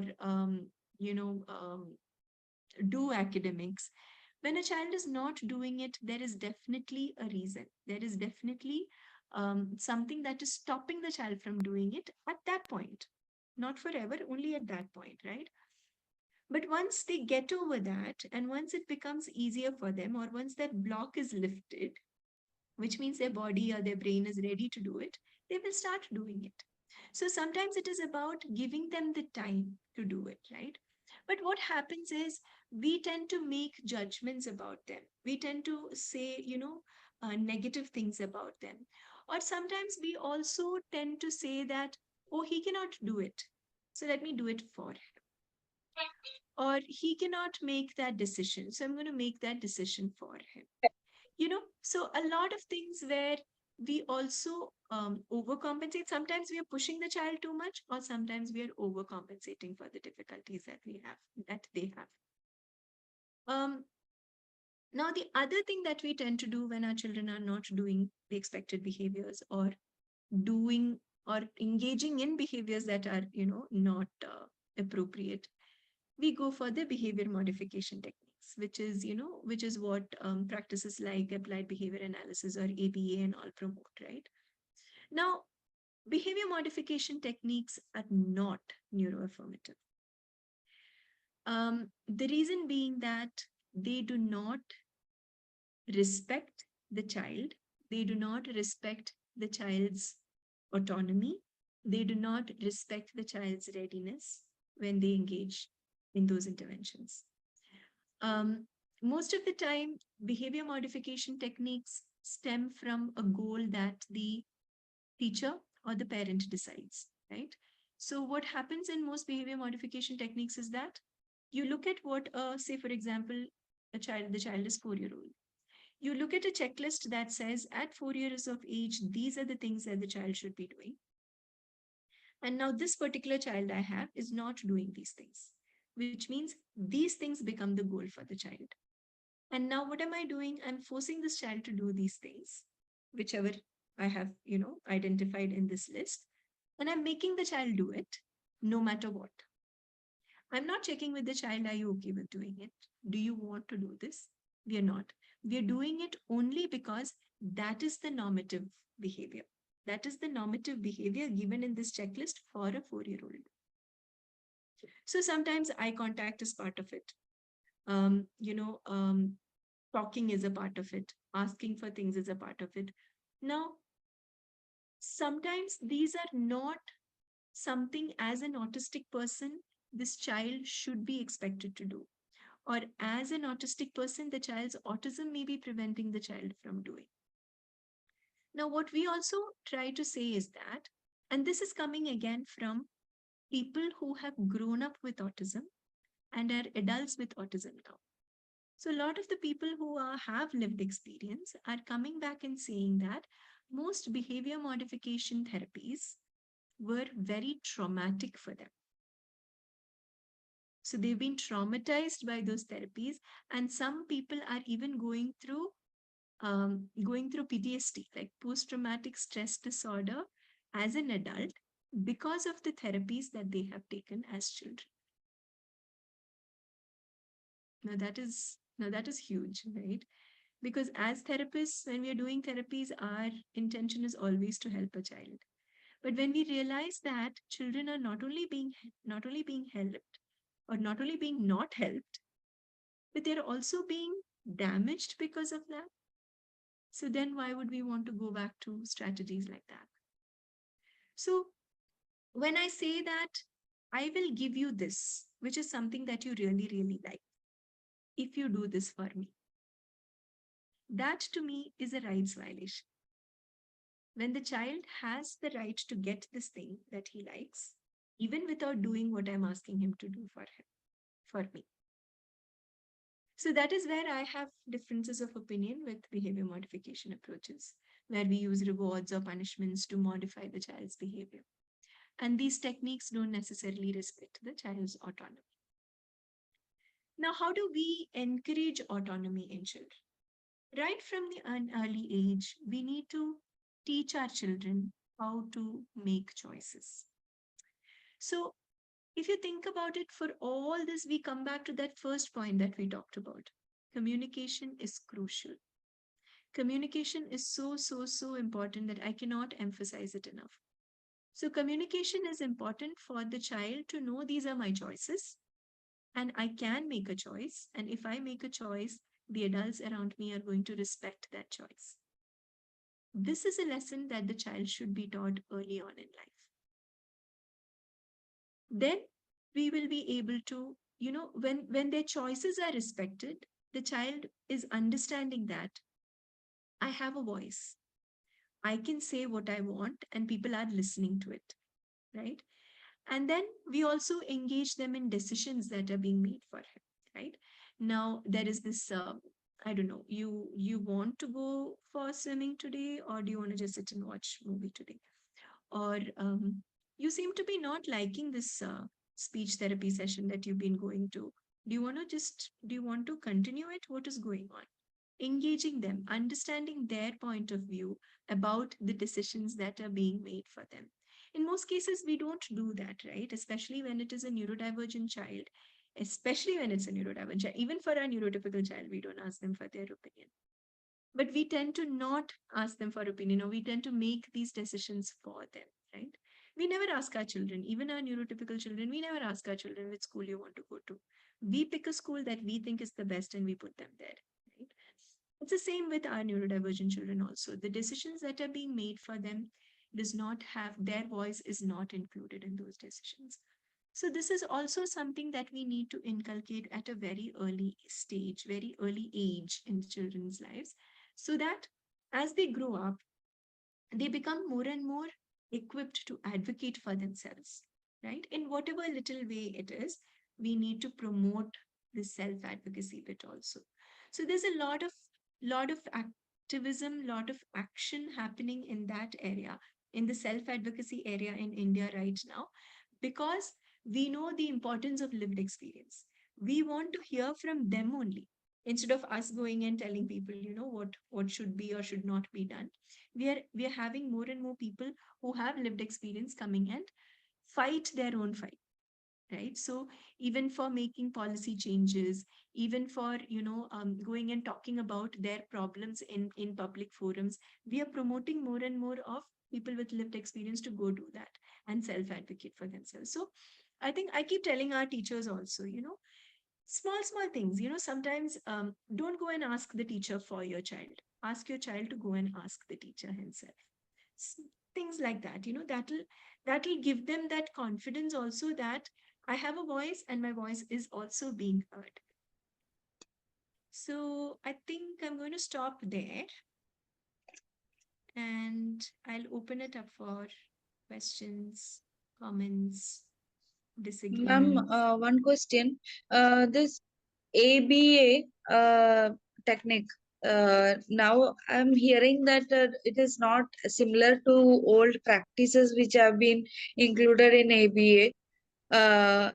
So, and other points was what you told. I've been practicing at home with my child, and been maximum trying to be a neuro-affirmative kind of parenting, and I've seen the difference, and it has really uh, increased my child's confidence level as well as self love, the child's Yeah, self love. yeah, I have yeah, seen yeah, that the difference yeah. of That is that being positive self identity you're seeing. yes, yes, ma'am. So all these points, but the behavior, all these points, what you said, are very true, and I agree to all that, and I practice maximum of it at home. And but the behavioral therapy ABA, that one is still confusing in some areas. Uh, uh, I'll according, tell you a little bit more about that. Okay. Now, one thing, first thing is that when you're taking behavior therapy, for example, you're more likely to go out to a center and take it. Correct? Yeah. center. So there may be people who are doing it at home and people who are doing it at school and all that, but you're more likely to go out to a center and take it. Now, there is a reason why at Insight we only do shadow teaching and home care therapy. And that reason is that we want to be able to serve the child in the child's natural setting. Okay. A therapy center is always an artificial setting. That is not a child's natural setting. A child's natural setting is home and school and playground. This is where you see all children. Where you see all children is where the child's natural setting is. Anything where you see only some children, it is not, right? So, what we've realized is any therapy that you go out and get, and then you come back to the natural environment, and there is no any kind of integration happening. Even if there is integration, we see that the children are not necessarily using it there without support. Okay, so say for example, you have a child who has behavior difficulties in school, and the school says, take him for behavior therapy. This is what they always say. Okay, take him for behavior therapy. I've had schools tell me that take him out of school for like 1 year, give him 1 year of behavior therapy, bring him back next year. I don't know what is going to change there. So now this child goes for behavior therapy outside. Okay, he does behavior therapy there. How is he doing behavior therapy? One-on-one. Okay, and then he comes back to the classroom, mainstream classroom with 35 children, one teacher. All the problems, all the triggers for his behavior that were there in the classroom still exists. Still exists. And his behaviors also will still exist because the triggers are still there. Now, these triggers were not there in the behavior therapy center because it is a very safe environment. It is just one-on-one. I'm so comfortable there. I'm happy because I'm getting all the attention from this one person. That is not the case in the school. In the school, you have so many stressors. You have academic expectation, you have behavioral expectation, you have 35 other children to deal with. You have to compete with them for attention. You have all these stressors there, which is not there in the therapy center. So for that reason, a behavior therapy doesn't necessarily translate to a natural setting. And that's the reason why we have a therapist go with the child to the classroom, because the reason why the child is not doing it is because the child is not ready, not at a level where the child can regulate his or her own behavior independently. At home, as a parent, you will say, don't jump, you'll fall. Can you please sit down? Can you please calm down? Okay, don't cross the road, don't run when we are crossing the road, I'm going to hold your hand. You're taking care and you are helping him with regulation. You're using your regulation mechanism and you're supporting his regulation, right? Now, this child, just because they got therapy, I told you, just because you decided a goal necessary, the child will not meet that goal necessary, right? So, just because you've taken him for behavior therapy, his regulation system is not going to develop. So, as long as the regulation system takes to develop, we need someone to help him co-regulate, help him support with that regulation. That is what a shadow teacher is doing in the classroom.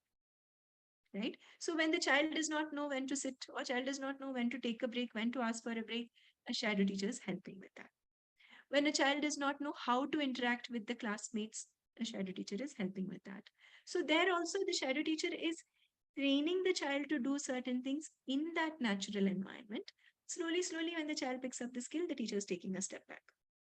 So that is one reason why a behavior therapy or any therapy outside of the natural setting does not necessarily translate to the regular setting. Now, as a discipline, as a approach, I have problems with ABA, right? And that is again because, as I told you earlier, it is not respectful of the child's rights. It is not. That is for sure. When I say, you do this for me and I'll give you a reward, there is a violation of child rights that's happening there. That is a basic premise, So, right? ma'am, Now, so there are a lot of people who are coming and saying, just like you said, that it is not like before. But I am not convinced, because I don't know what these changes are that they have made. Because applied behavior analysis is based on behavioristic principle. I'm trained in that. I'm trained in behavioristic principles and I know how it works, right? So behavioristic principle is all about rewarding and punishing behavior so that you increase or decrease behavior, right? When that is the basic premise of it, how do you say now we are not practicing it the same way? What has changed then? So I need more information to be convinced about that. And to me, the more important information comes from, as I told you, from the people with lived experience. When they are saying it, I will go with what they say. I don't want to continue to traumatize the children I'm working with right now when I know it has happened to others who have gone before them, right? So why would I want to continue to do that? So those would be my arguments against it. I mean, I can talk to you for a long time and on this topic because I feel very passionately about this topic. Somebody had your hand raised. Was it Sham?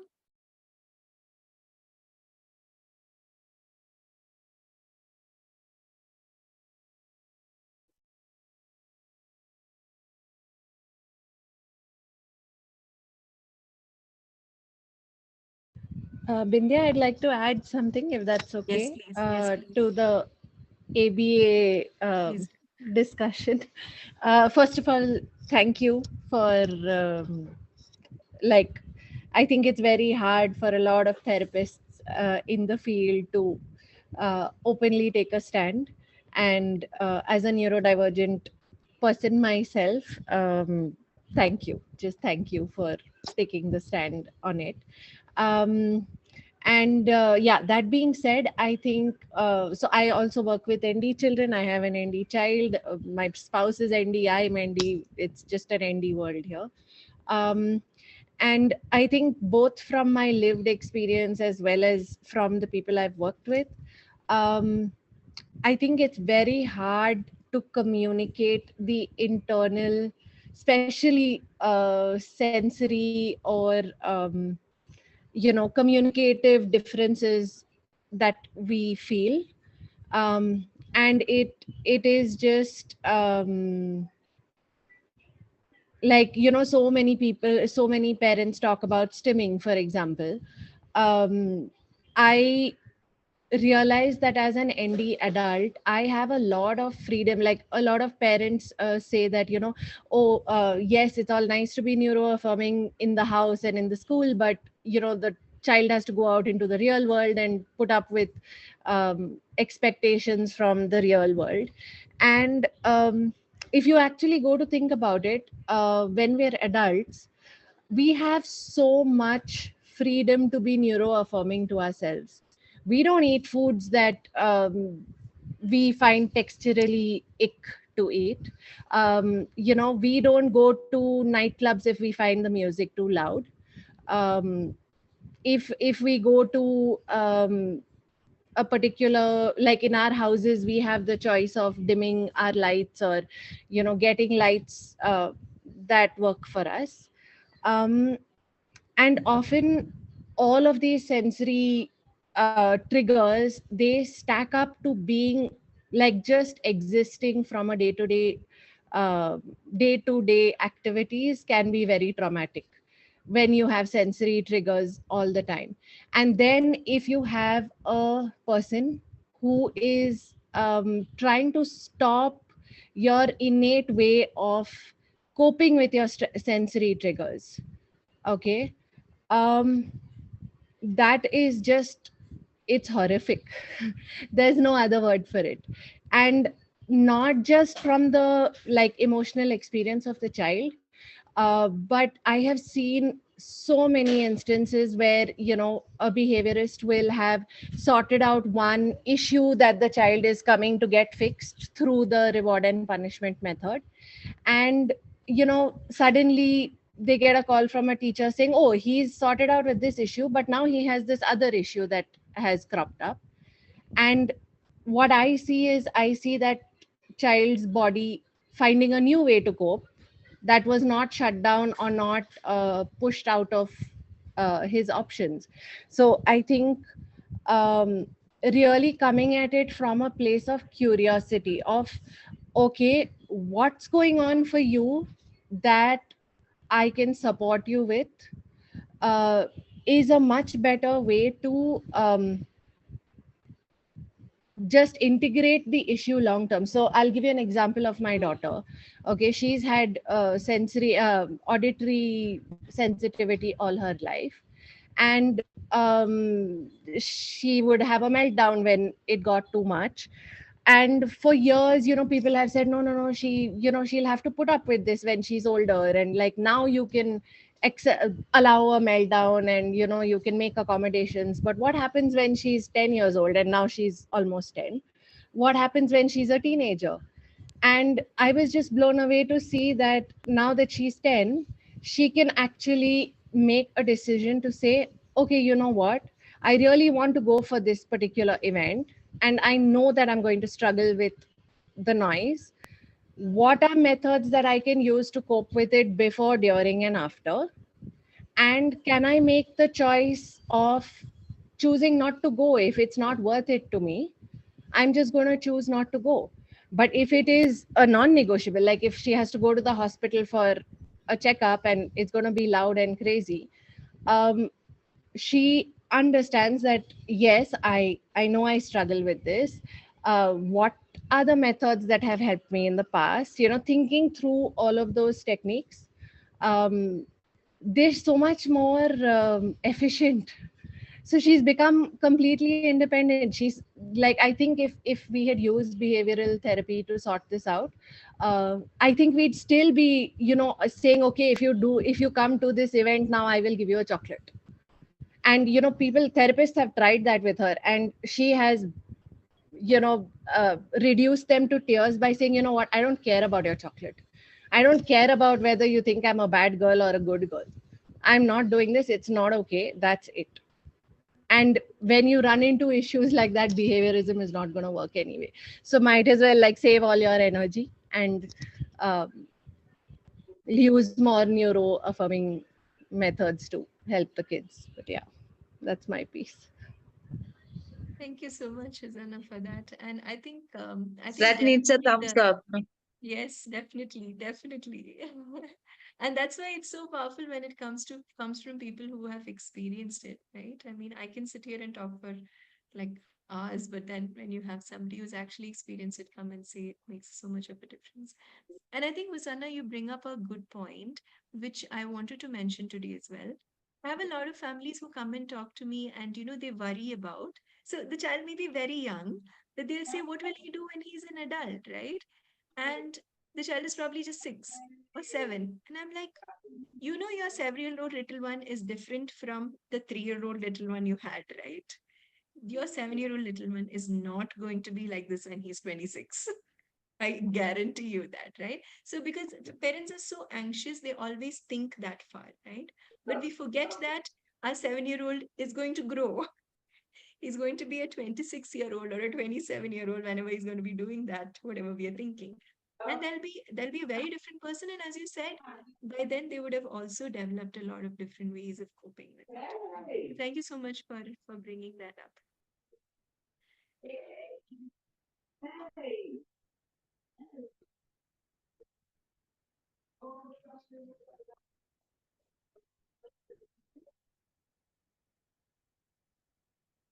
Any other questions?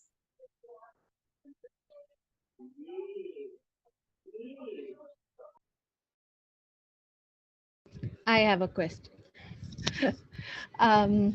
So, as you can see, we're very staunchly for self-advocacy and things like that. And I feel like this age group of like 8 to 10 onwards is a very tricky thing, because I think a lot of the ND behaviors that are not socially sanctioned are put up with very politely by people around you till they're about 8 or 9. They'll put up with a child jumping or climbing the wall or doing something when they should be sitting quietly and listening. But when they become 8 and 10, then it's like, hello, now you have a 10-year-old. Can you please? It's high time your child learned to sit down and shut up, basically. And I think that's a huge struggle for us. Like you said, right? You build ramps for people who cannot walk or cannot use stairs. What more can I be doing as a parent and as a professional? But that's a different thing. To really make self advocacy more accepted or acceptable. I think in general, our Indian culture is pretty allergic to children voicing their own opinions and all of that. So, any advice there would be very helpful. Well, that is the work that we have been trying to build and do for a very long time, and I still don't have an answer for you for that question. We do it one school at a time, one parent at a time. That's what we've been doing so far, and that's what we continue to do as long as we can. Um, the reason why I brought up the self-advocacy piece is also because now we see a lot of adults. Now you're talking about the environment not being open to that self-advocacy bit. I'm talking about adults who are not empowered to do it. Yeah. Right, adults. And we see that, I was having this conversation with a psychotherapist, and who was working with a neurodivergent adult who's like probably like 27 or 30 years old or something. And she was telling me that she had to put down her foot at some point and say that I'm not going to work on your parents' goals. I'm working with you, right? Now, we have our 30-year-olds. I mean, our typically developing 40-year-olds are also sometimes living in their parents' homes. But so when they don't leave the nest, the decisions are still being made by someone else for them, right? And that is the piece I was getting at, where we have to try and push them to do that. How accepting is it going to be from the other end is a whole different ballgame. I mean, I don't think I've even gotten that far to think about it, because even this has not happened, right? Now the other piece is what we try to do. Like, we have a nonprofit called All Inclusive Foundation, and the work that we do there is creating more inclusive spaces. By that we mean we train schools, we train parents, we train community members, we train employers. We're training the environment, not the individual, right? Only during the employment piece, we are engaging in training of individual, but there also we are not doing the training. We are taking them to the workplace, whichever is that inclusive workplace, and we're having whoever's regularly training people there, staff there, also train our candidate. So we are pushing the envelope. We are actually, pushing our candidates into more inclusive spaces so that people are more aware. I think it is also because we have a culture where we've not seen them around us. We still don't have ramps, for crying out loud, right?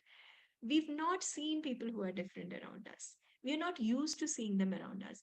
And for us, it is also important to start at the school level, because of the benefit that the neurotypical children who are sitting in that classroom is going to have. They are going to grow up and say that, oh yeah, I've had one of these friends in my class before. I know how to deal with it. It becomes normalized for them, right? Now I see that adults, when they see somebody like that, they freeze up. They don't know how to respond, right? I think that will also have to change by pushing for inclusion. So more and more we include more and more people, like, I think, okay, we have to make room for people who are different, right? We have to consciously make that effort. I think that's what we are trying to do through inclusion, or our efforts to inclusion. So hopefully that mindset will change. Hopefully. We'll keep our fingers crossed. Yeah, I don't know if that answers your question, but that is what we're trying to do, at least at this point. Sham? Hi, ma'am. Actually, my Hello. question is on emotional regulation. For example, uh, I don't know whether the impulsiveness comes under emotional regulation or not. My kid is so impulsive to certain, especially sleep Yeah. and food. Any kid, in fact, but his level of impulsiveness is so high that he starts to cry so much and slowly transitions into a small meltdown. So when you say impulsive to sleep, what do you mean by that? Actually, what is happening? He has a typical disturbed sleep pattern. He wants to Mhm. sleep at different sleep times. So, Mhm. for example, let us say he at night time at odd time, 2 o'clock, he wakes up because of some reason, maybe in his body, or I am not really sure what is happening. Because I consulted gastroenterologists, different doctors. Nobody has Mhm. commented anything. They say like everything is normal, blood report is normal, Yeah, vitamins are okay, yeah. everything is okay. When he wakes up, he struggles to go back to sleep. And as because he's struggling to go back to sleep, he starts to cry because I Oh, want okay. to sleep, but my body is not But I allowing me can't to sleep. sleep. Yeah, yeah. So why am I not able to sleep? And he starts to express it in terms of he is a non-speaking child. So he'll Mm, be very much frustrated with that. So yeah, I yeah. really don't know how to handle it. Now I just raised my hand and I went and lowered my hand and went back because he wants to sleep now. In the night time he was not sleeping. He wanted to sleep Right, now. He was right. not able to sleep and he started to scream. So he is crying furiously, lungs out. So I'm really clueless, like what is actually happening wrong, or that impulsiveness. Even if I say like you calm down, please, it's okay. We will sleep after some time. Mm. Even in the same case with hunger, when he's very hungry, Yeah, he doesn't that if that know. hunger is not quenched, then he'll be very impulsive. So slowly, if it intenses, he will try Got to. it, got He it. What won't you're do any saying. bad behaviors and right biting or something, but he cries Yes, so yes, right. furiously that this started recently only. Like he's 4 year old. Mm. I have this doubt like how do you handle this? You have to give a behavioral modification to that kind of thing, or if I try to say like, okay, this is one of the kind of coping mechanism for him to cry. So if I can't live like that, So because he will be accustomed to like, Yeah, okay, if I yeah. cry, everything will come to me. So how should they? I can't draw a line Well, here. it's not like when he's crying, also you are giving into anything, right? I mean, you're also just supporting him while he's crying. There's nothing much you can do there. When he's not stopping, I try to give Correct. I something which he understand that. likes, I whether understand it that. is a stimming Go object that or way. the food he likes so much. But that is not helping, right? To an Is he extent, it helps. stopping? For Is he example, stopping his crying for that? sometimes, not every time. Hmm. Some 50% of the times, 50 to Got it. 70%, I Got can it. say. But what So happens is with that he develops some kind of I don't know. For example, any anxiety kick again comes, he will think that okay, eating that food or trying to do that calms me down, so I'll do that. For example, he has this habit of eating his favorite snack. So then when his anxiety kicks in at 2 o'clock, he starts to ask that snack. Or he has this habit of swinging. So he will get up at 2 o'clock, and if he's and not he'll able to start sleep, he swinging. will go into swing and starts to swing. At that point, he's not crying. At that point, he cries, swings, and comes back and asks me to make him sleep, and again goes back to swing, again swings. It's like he's struggling. Actually, I can Correct. see that. Correct. Yeah. Yeah. This is a very this is not an uncommon thing. I've heard this from many families, and I don't think this is something I have an answer for either, because I see a lot of families who have children who struggle with sleep. And I see children who wake up in the middle of the night and they're fully active, like their day has started, right? And then they would wake up at like 2 a.m. and then their day just started. They're playing, they're very active, they're eating breakfast, they're doing everything. And then they go to sleep again at 10 a.m. or something like that. So I see this messed up cycle in a lot of children. And I also see this type where, they also want to go back to sleep. Now we can only try out a lot of different strategies to see. Usually what we do is we do especially with the hunger, because it's again that introspection. They don't know the sense of hunger. They're not getting that message when they're hungry, and that is why they're not able to tell you that they're hungry. So that introspection mechanism is not working properly, right? So what we tell for parents, especially for hunger and your bladder and bowel movements, right? We usually say that let's put a schedule to it, and we feed them, take them to the bathroom as per a schedule, and we do this every day at the same time. And we sometimes suggest this because this child will not be able to come and tell you that I'm hungry. We just make it a point that we feed the child exactly at those times every day, so that we are preventing that hunger from happening and the tantrums that comes with it from happening. Now we would do something very similar for sleep also, but that doesn't necessarily work with sleep. But we can give it a shot, that's all. Usually I have had families who would talk to their doctors, and doctors might give them something that is not too intrusive, like why am I blanking out on the name? It's called Melatonin? thank you. Yes, melatonin. Sometimes, they prescribe a little bit of melatonin to calm the children down and put them to sleep and all that. But again, those are mixed results. We've not had consistent results with sleep. Sleep is something that I did that. I did that and it did not work. yeah, I exactly. read somewhere like Can I just add to, Yes, please, Catherine. I know you've also struggled with it. yeah, may I know your name? Is this Sham on the other side? yes. Yeah, Sham. See, my daughter is now 11.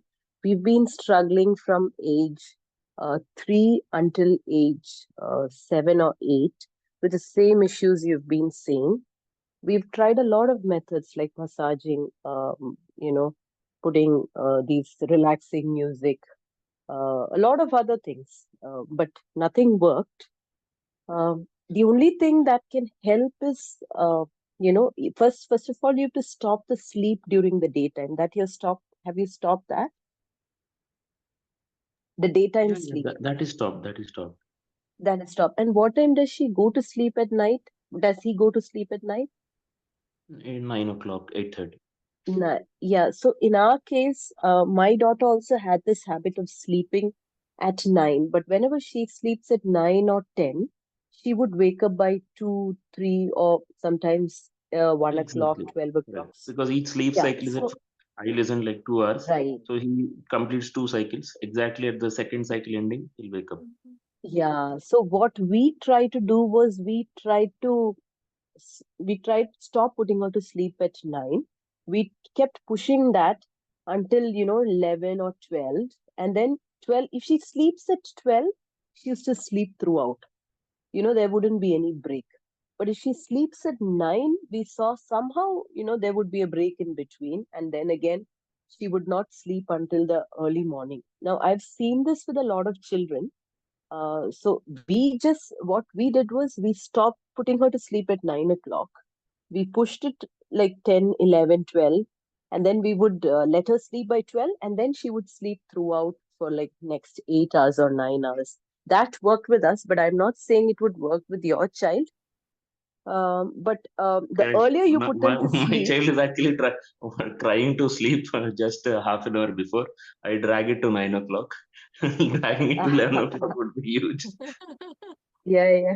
Yeah. It's like a deja vu for me because we keep doing this. I was so cruel that I would, try and feed her something. And then again, at 10 o'clock, she would fall asleep. I would try and give her a body wash. Somehow we used to extend till 11, 12, and then she would sleep.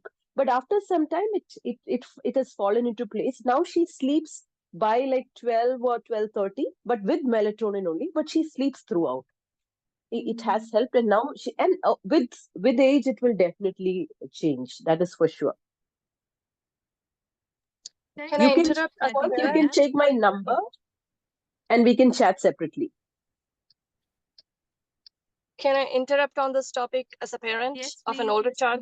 Yes, please. Yes. Okay. I'm driving, so I'm doing my best to communicate my experience with my older child. My child is 14 years old, non-speaking, with autism and PANS pandas. I don't know how many of parents in here have heard about PANS pandas. That's an Yes, autoimmune condition that literally is related to your immune system going bonkers, primarily on the brain and central nervous system.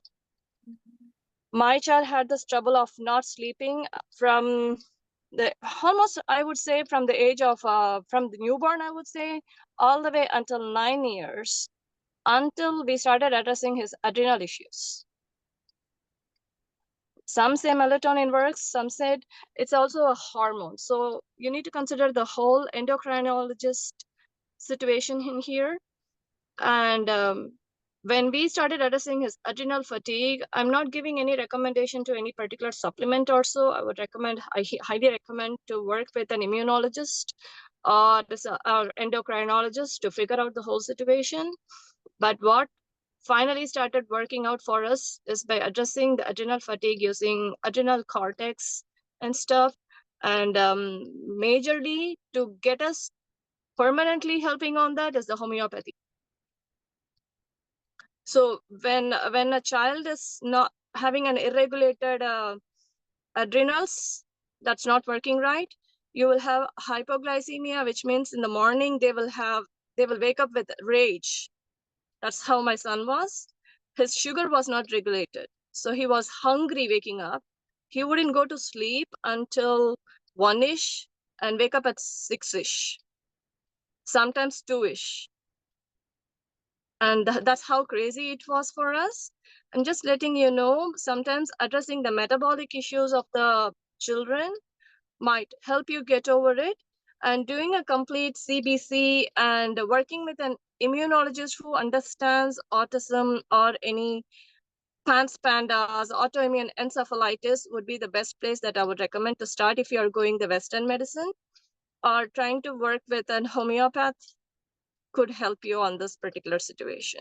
When the child is not having enough sleep, the next problem that might, I'm not telling always, but might occur is seizures and epilepsy. You don't want to deal with that. The more the child sleeps, the more they get their brain and body detoxed and healing. So we want the sleeping to be in place no matter what. I would let him skip school if he doesn't sleep, because ultimately I don't want him to have epilepsy or seizures in the later stage. Looking into PANS pandas, autoimmune encephalitis could give you some highlights, and highly recommend to work with a doctor who is knowledgeable on this. Appreciate you listening to me. Please reach out if you want any help. I'm not sure if you would like parental kind of guidance anywhere, but let me know that later. Thank you. Thanks, Madhumita and Kathy. One thing I wanted to add was, Sham, you mentioned if he will get into a habit of, if you give him something when he's crying, I say that is something that you need to worry about later. Because if that is helping him cope with whatever he's going through, I think you should just provide that to him. If food is it or swinging is it, I think you have to support him with whatever is working out for him for now, until you figure all these things out, like Kathy and Madhumita has suggested.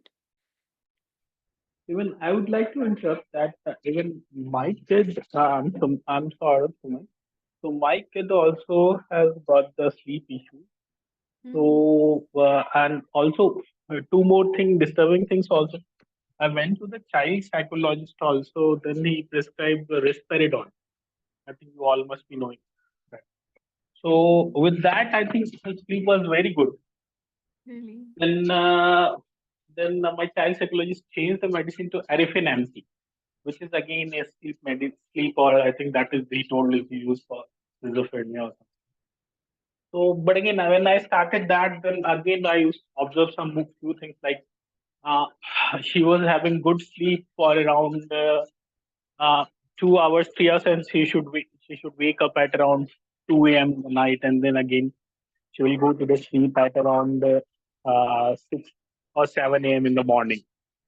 So again, and then again, I had discussion with I have stopped all the medications again. So after that, right now what I'm doing is that I'm only giving a pinch of risperidone. That is all. After discussion with the doctor, and I've stopped all the things and morning sleep also. And I'm looking also after her metabolism. Her metabolism was not good, but after her metabolism is regulated, now her sleep is quite good. So that is what I think. Eating habit and metabolism, I think that are very well connected with the sleeping pattern. So that's my say. Yeah. Thank you, Mr. Saurabh.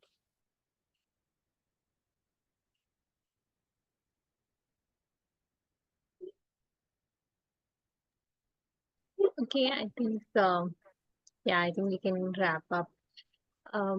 Thank you so much, everybody. And firstly, thank you so much, Dr. Vindya. It was amazing to hear from you yet again. I think some of us who've been fortunate enough to hear from her, we've always been left inspired each time when we've spoken to her. So thank you so much for taking your time off and sharing your insights and helping us understand the space better. We'll also share the recording to everyone. If you have not registered on the form, please put in your email ID in the chat. So we'll go ahead and share that.